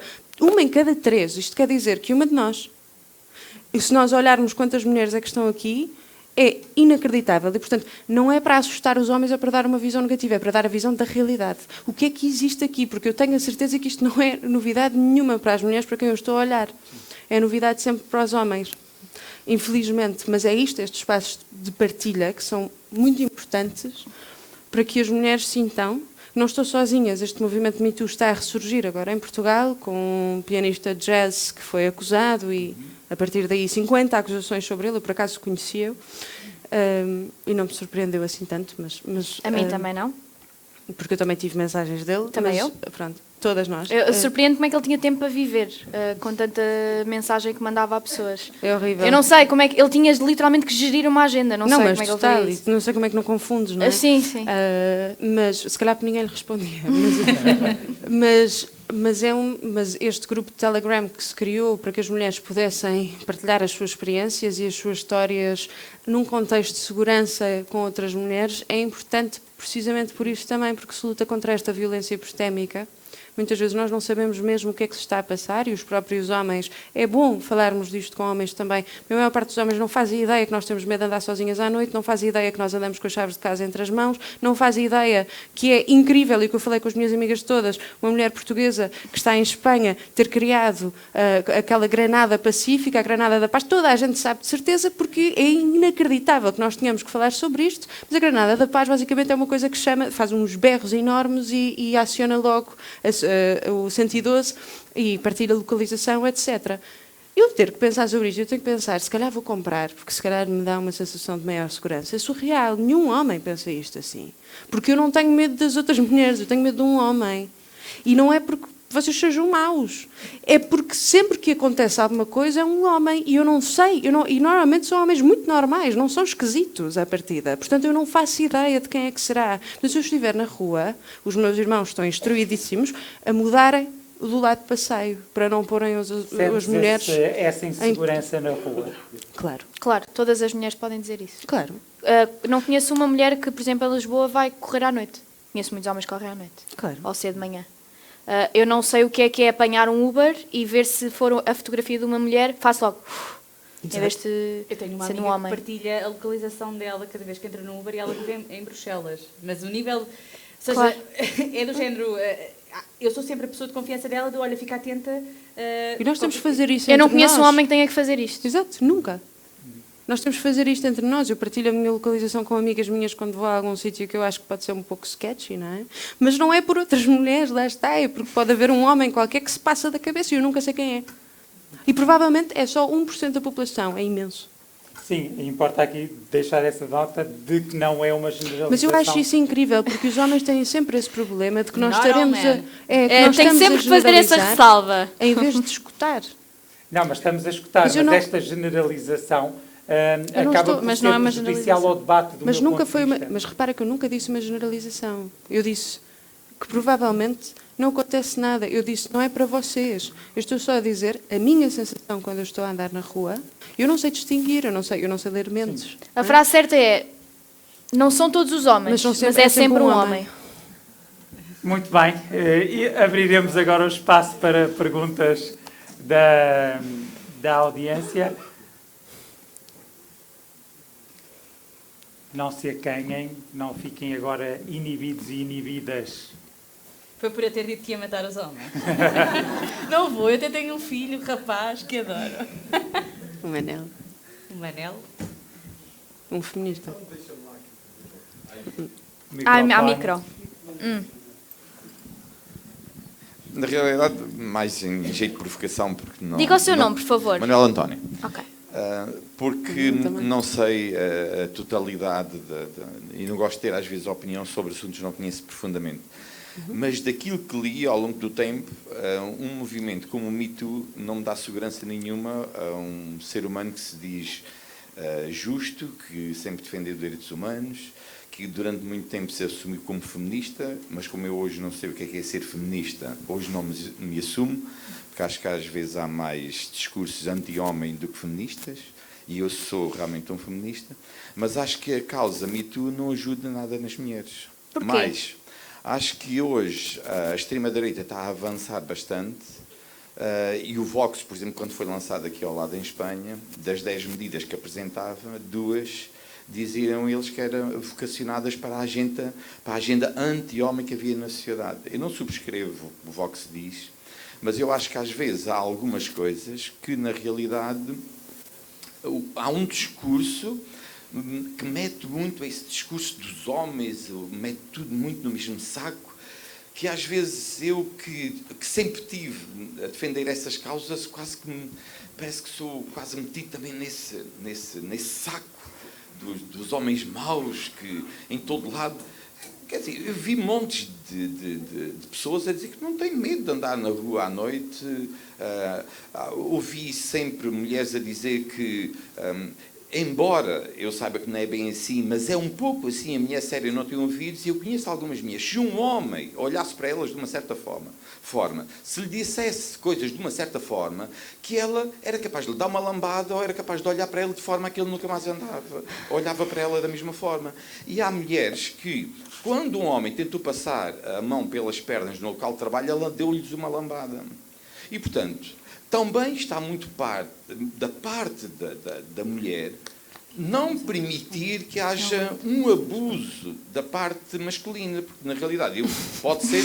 Da responsabilidade. A responsabilidade é da vítima, então. Pode ser só 1% dos seres humanos masculinos que têm esse tipo de tendência, mas é muita gente. Eu nunca vi uma mulher a passar a mão numa perna de um homem de uma maneira estabilizada e normal.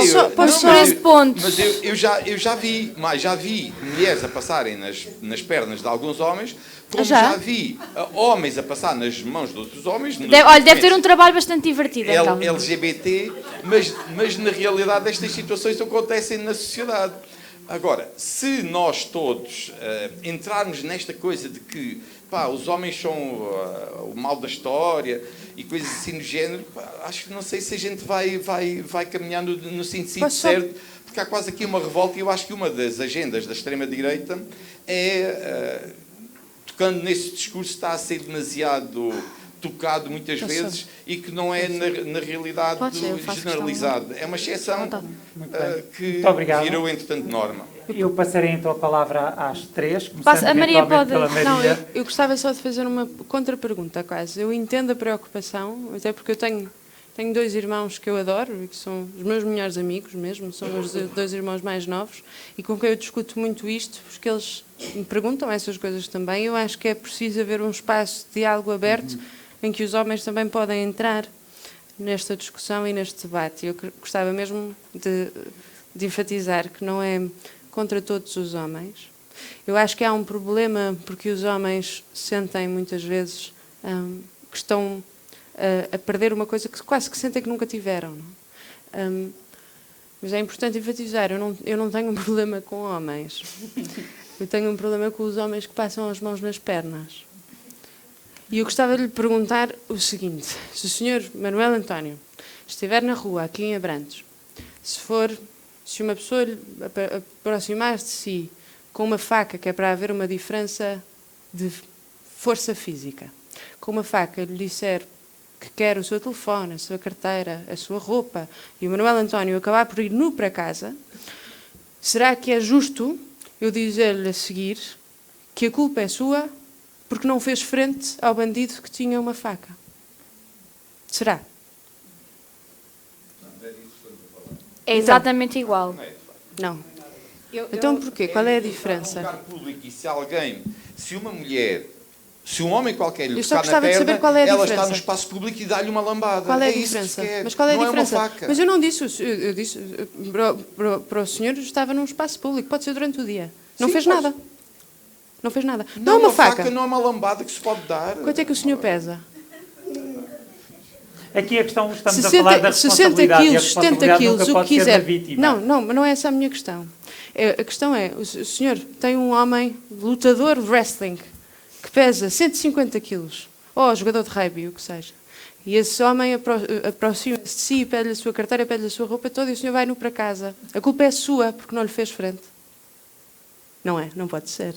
Nunca me poderá responder com honestidade que a culpa é sua.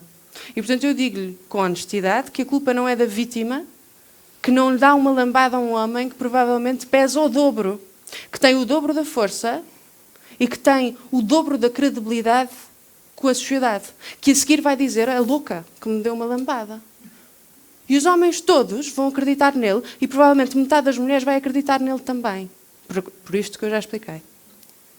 E, portanto, a culpa nunca pode ser da vítima. E eu gostava de saber qual é a diferença entre este exemplo que eu dei e o exemplo que o senhor deu. Eu gostava só de pegar numa frase que disse, que é uma frase que eu já ouvi algumas vezes, que é: uma mulher séria não tem ouvidos. Porquê? Uma mulher séria tem ouvidos, tem boca, tem olhos.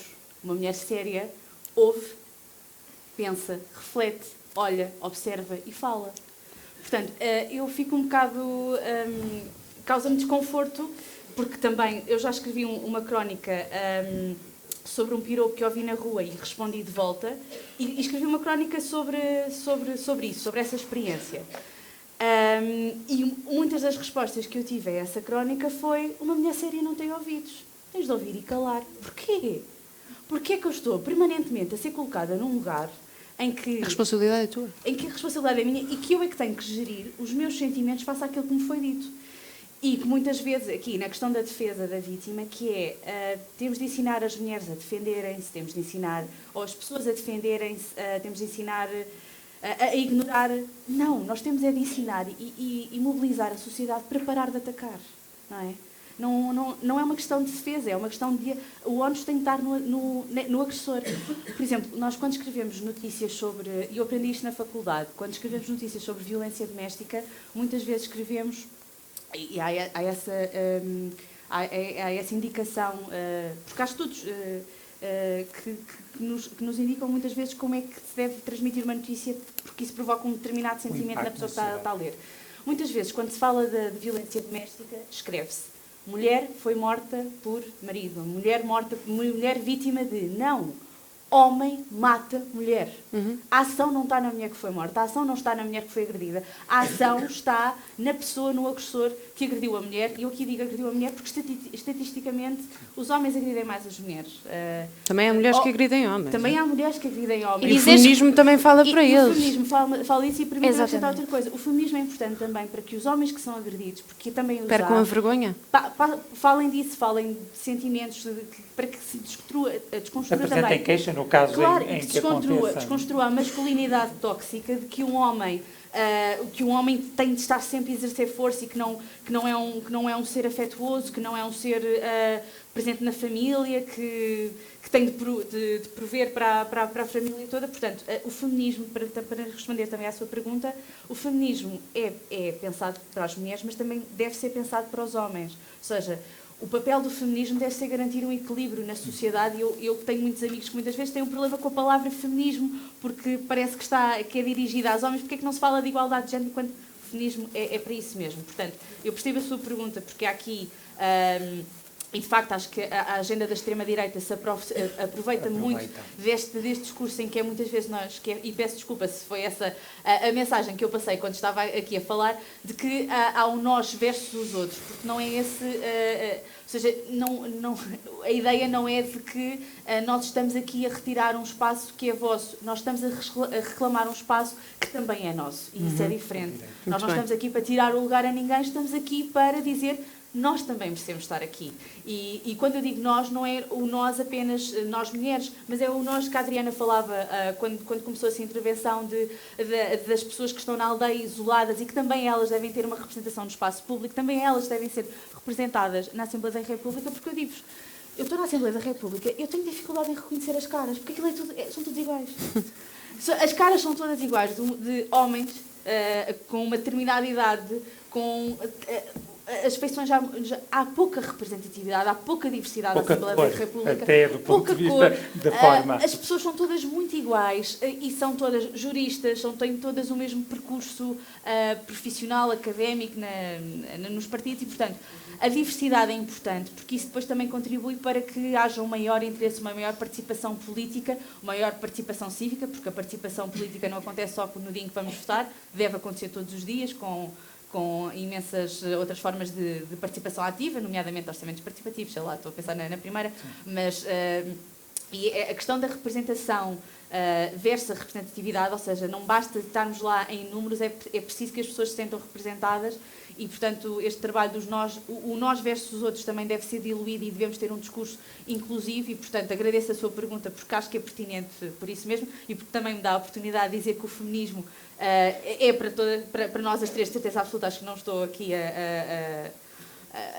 tomar um lugar de fala que não seja vosso também, o feminismo é também para os homens. Eu tenho um filho de 1 ano e meio e eu quando soube que ia ter um rapaz, muitos dos comentários que eu ouvi foi, epá, isso é um desafio, porque tu vais ser mãe da próxima geração de homens. Ou seja, e é muito importante porque eu quero que o meu filho seja um homem completo e que se sinta livre também. E essa liberdade passa muito por um trabalho de feminismo que lhe deve ser incutido para ele ser independente, para ser emocionalmente saudável, não é? Para ter essa independência emocional e essa maturidade emocional que eu acho que os homens não tiveram espaço para ter e que também é importante. E empatia gera empatia. E é isso. Acho que, entretanto, perdi-me um bocadinho aqui, desculpem. Eu queria só, para sair do caso em específico, porque... Aliás, vou só fazer um comentário. Eu tenho uma afilhada de 1 ano e meio. E tenho um irmão de 19 anos. E eu acho que a premissa de que eu devo ensinar à minha afilhada de 1 ano e meio, quando ela crescer um bocadinho, de que deve dar uma estalada a alguém que lhe mexa na perna, e não dizer ao meu irmão que não é aceitável meter as mãos nas pernas de uma mulher que não quer que lá estejam, está errada a lógica. Em primeiro lugar. Em segundo lugar, porque, e não pode dizer com seriedade, que historicamente, irregularmente e socialmente é comum o assédio de mulheres para homens no mesmo grau que é de homens para mulheres. Porque não é verdade, e o senhor sabe. E foi interessante que quando falou, eu olhei para a cara de todas as mulheres que aqui estavam e todas elas fizeram a mesma cara. E todos os homens que aqui estão na sala, de todos os homens que aqui estão, quando eu digo que uma mulher violentada, estatisticamente, é 97% de vezes por um homem, eu não estou a dizer que os homens aqui na sala são agressores. Estou a dizer que há um conjunto de homens que são agressores. E a minha avózinha sempre me ensinou. Não colocar a seara na alheia, não colocar a seara na terra, não fosse na seara alheia, e não colocar a carapuça onde não sou chamada. E se existe algum homem que se sente de alguma maneira diminuído no seu espaço e posição social, porque mulheres têm mais posição pública, mulheres feministas começam a falar sobre a pressão e as coisas que recebem, e em terceiro lugar, e acima de tudo, que começamos a falar publicamente das experiências que nós todas olhamos umas para as outras e as reconhecemos, é porque essas pessoas deviam falar um bocadinho mais com as mulheres da vida deles. Porque eu não acredito que o senhor considere que se colocasse as mãos na perna da sua filha, que lhe incumbia a ela dar uma estalada, mas que aquele homem é que não devia saber, que não devia colocar as mãos na perna da sua filha. Isso vale para ela, vale para todas as mulheres. Mas vou agora a um caso global para explicar o porquê é que não são todos os homens, mas é sempre um homem. Eu não sei se estão a par, e se não estão, urjo que estejam, do caso da Gisèle Pelicot em França. A Gisèle Pelicot foi uma mulher que era dopada e drogada todos os dias à noite, e o homem, o seu marido,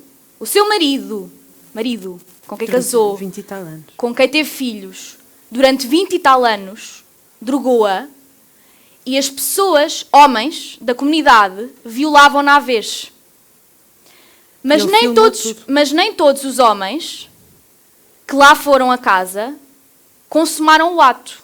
Ou seja, existiram homens que chegaram, viram uma mulher a dormir na cama, acharam que não era para eles violar uma mulher, mas nunca denunciaram, nunca acordaram a mulher e nunca chamaram a polícia. Não eram doentes mentais. Eram padeiros, eram médicos, eram enfermeiros, eram professores e um deles trabalhava na mercearia onde ela ia todos os dias buscar o pão.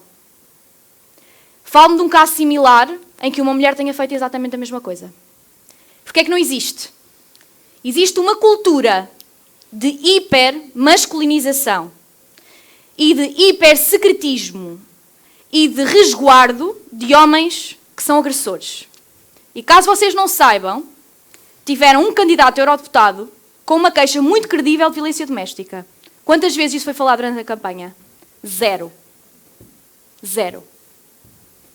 O caso foi julgado? Não, No caso não foi julgado. Não foi julgado. O caso não foi julgado. Foi feita uma alegação e nenhuma vez, nunca, lhe foi questionado sobre o tema. Nunca. E deveria ser a partir do momento em que, em termos de tribunal, não há seguimento? Devia-lhe ser questionado. Não houve Devia-lhe ser seguimento questionado. porque a vítima não quis apresentar E não houve provas. seguimento porque aqui a vítima não quis apresentar contas. Mas Por alguma razão será. No partido, Porquê? isso não foi tema. No partido não foi tema. Claro que Nunca foi motivo de exclusão que ele pudesse ser candidato. O Trump foi com... Eu já ia a esse ponto. O presidente dos Estados Unidos atual disse isto numa cassete. Ele não disse só, ele violou mesmo. Ele disse numa cassete que o que era Considerado aceitável um homem chegar ao pé de uma mulher e agarrá-la pela genitália. Quando estamos a falar disto, Ele violou uma mulher. o feminismo não é anti-homem.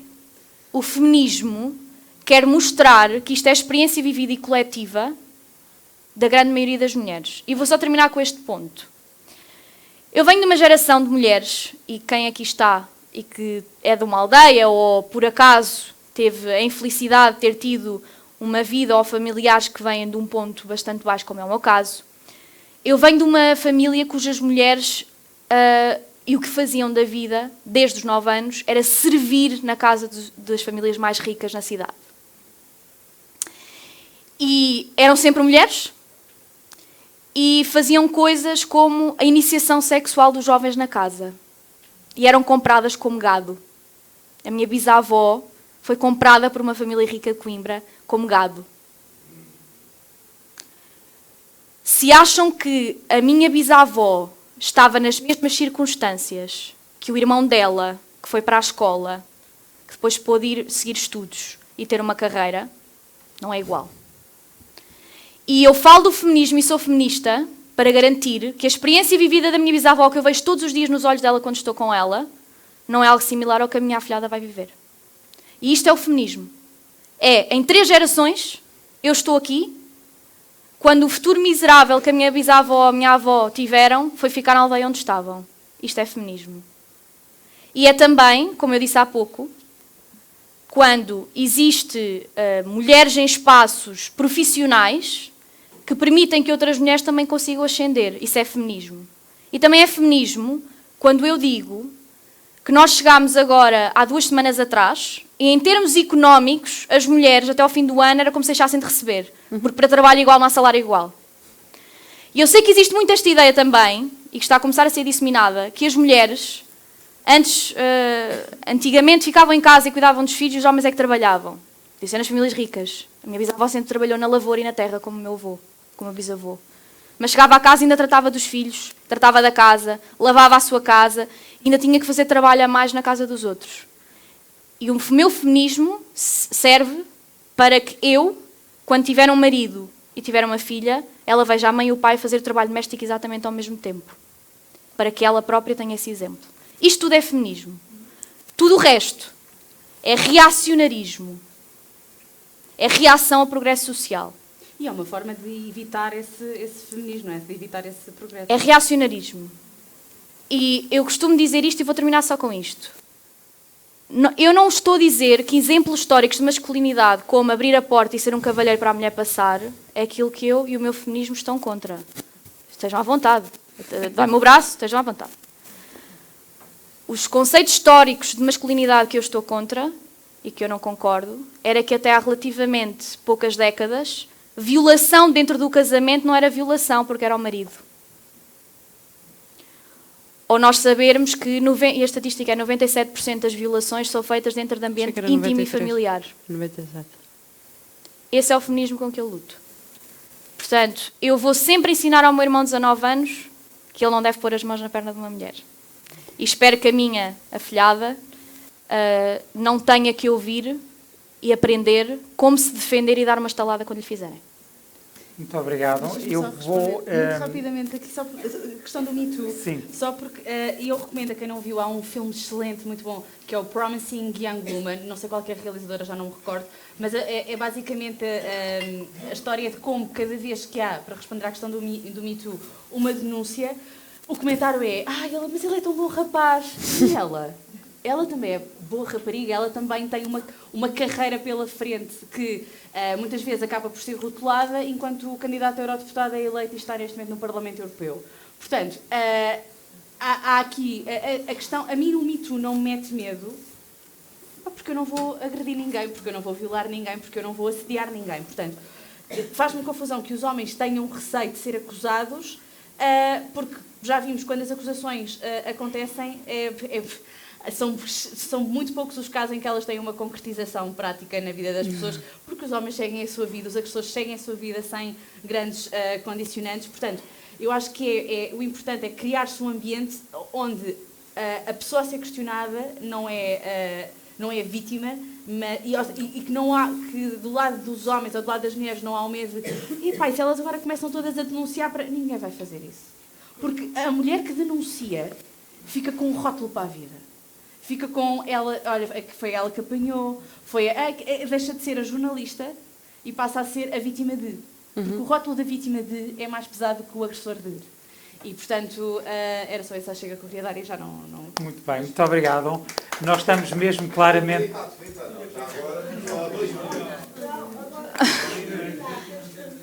É que estamos mesmo já para lá do Temos tempo. que ir para Lisboa. Eu vou eventualmente permitir apenas a tal questão rápida, porque já tinha pedido, e faremos no máximo um minuto de respostas, porque já tinha pedido há 15 minutos a pergunta. Sim, muito rápido. É porque já tinha mesmo pedido há 15 minutos.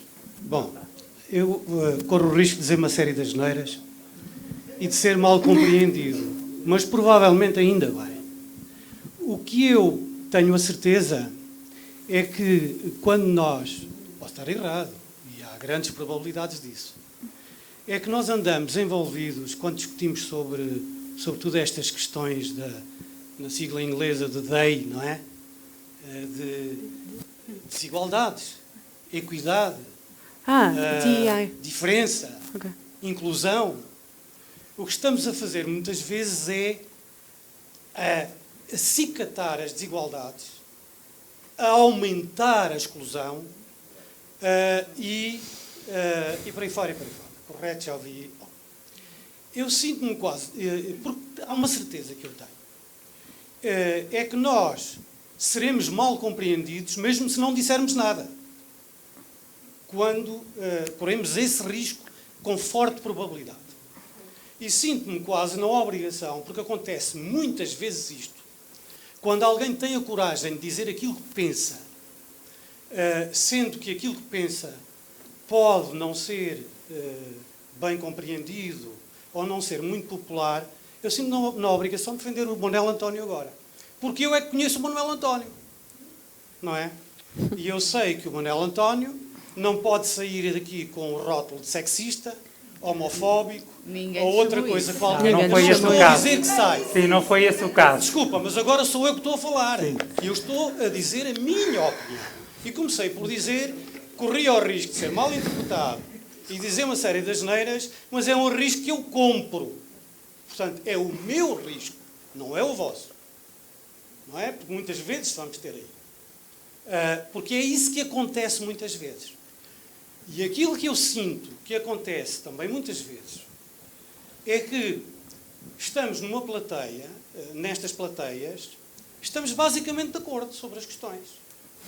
Ninguém nega as evidências de que só alguém muito estúpido é que, e não foi de certeza aí, o Manuel António agora já está arrependido do exemplo, provavelmente.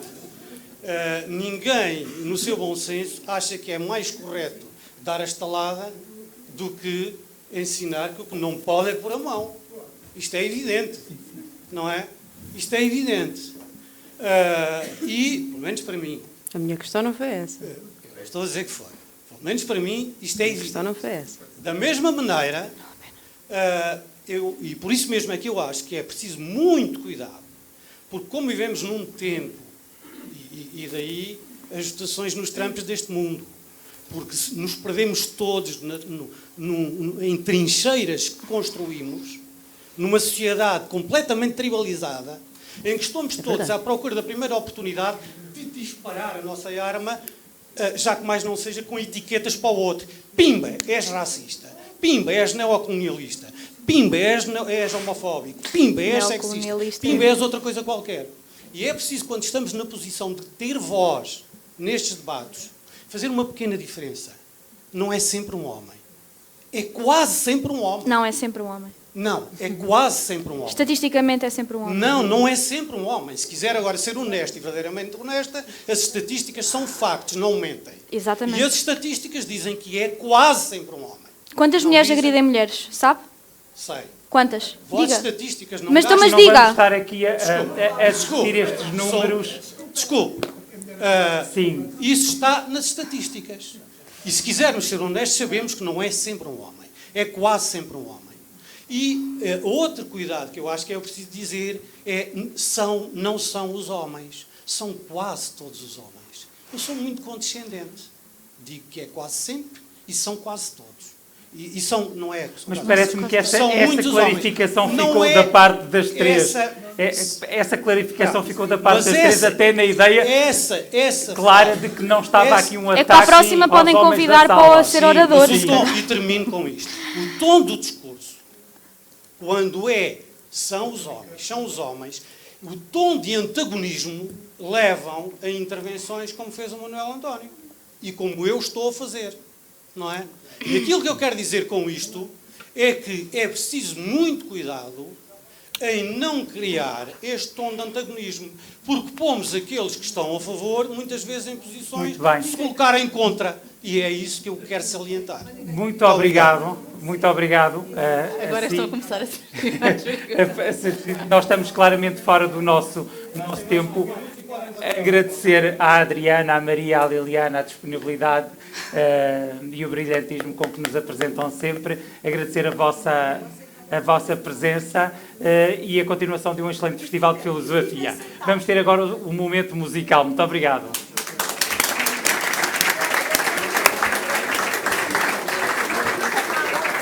Só buscar mal.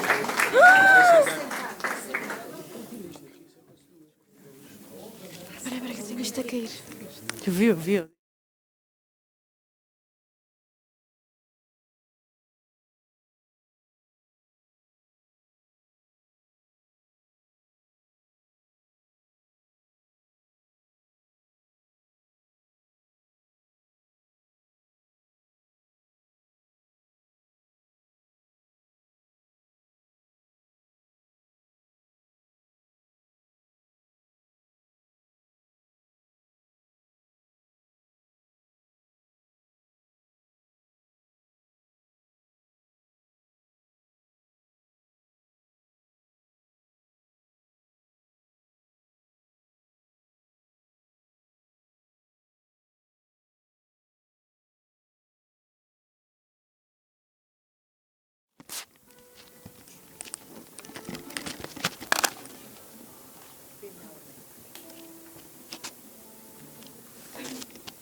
Mas há sempre uma candeia dentro da própria desgraça. Há sempre alguém que semeia canções no vento que passa. Há sempre alguém que semeia canções no vento que passa.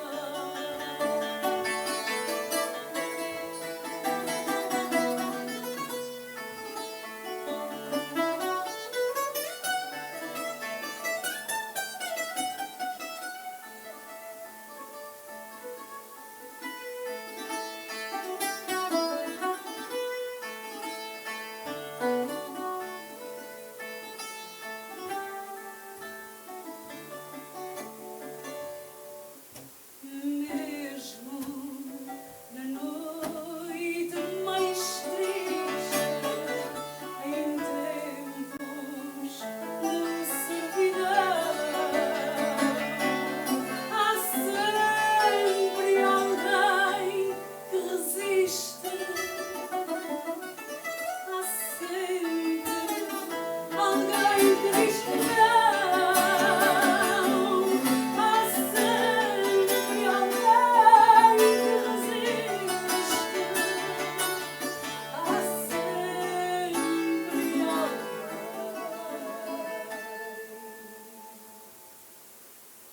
que diz não.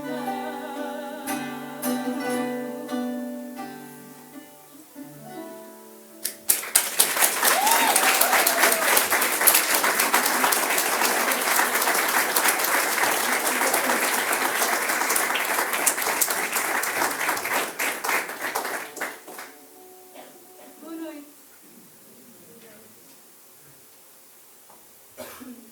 Quero agradecer em meu nome, em nome do João Vaz, o convite que nos foi dirigido para estarmos aqui esta noite, de forma a entregar-vos e a concluirmos com estes dois temas que trazemos até vós, dois temas revolucionários, depois desta revolução intensa nesta sala. Acho que são a chave de ouro que fecham esta porta de hoje, deste festival fantástico. Quero também congratular a Câmara Municipal e a Biblioteca por este Festival da Filosofia, que tem sido de forma bastante abrangente, tem abordado bastantes temas muito interessantes. Muito obrigada por nos permitir também estar aqui a presentear-vos com este momento. Vamos prosseguir e vamos fechar. Mais uma vez, obrigada, uma boa noite a todos. E já se faz.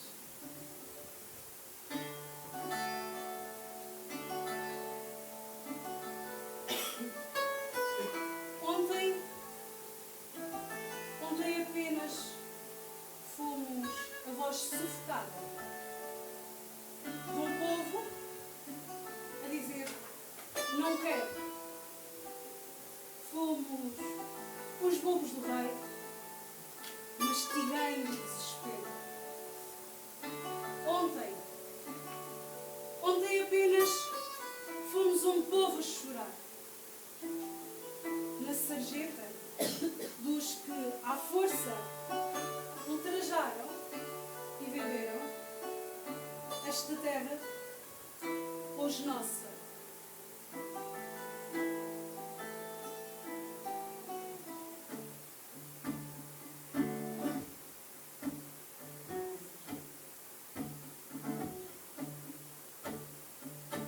Uma gaivota voava, voava, asas de vento, coração ao mar. Uma gaivota voava, voava, asas de vento.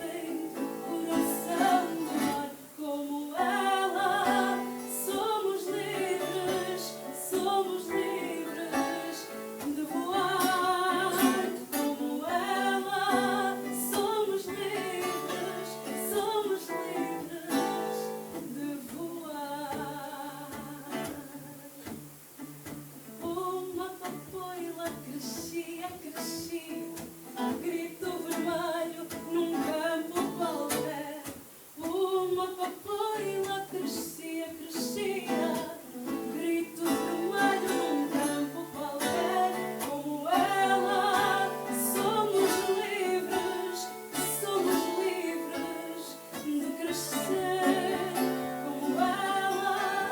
Somos livres de crescer. Uma criança dizia, quando for grande não vou combater. Uma criança dizia, quando for grande não vou combater. Com ela somos livres de dizer. Com ela somos livres de dizer.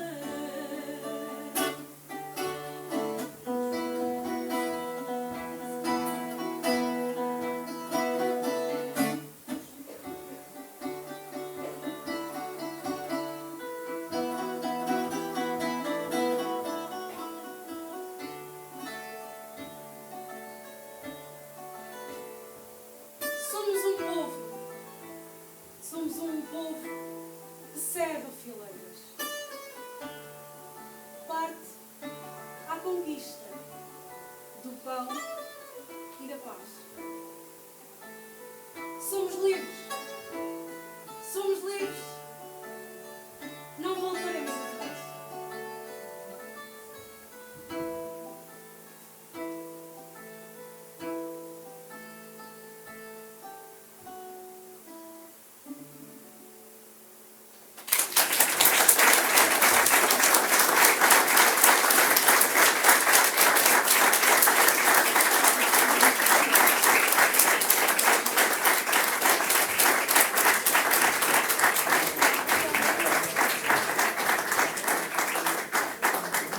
Agradecemos a presença de todos durante o dia de hoje. Depois desta despedida com música, está encerrado o segundo dia do Festival de Filosofia de Abrantes. Amanhã, pelas 11, decorrerá a oficina de diálogo para famílias, liberdade e arte. Os painéis terão início às 16h30. Boa noite e bom descanso para todos.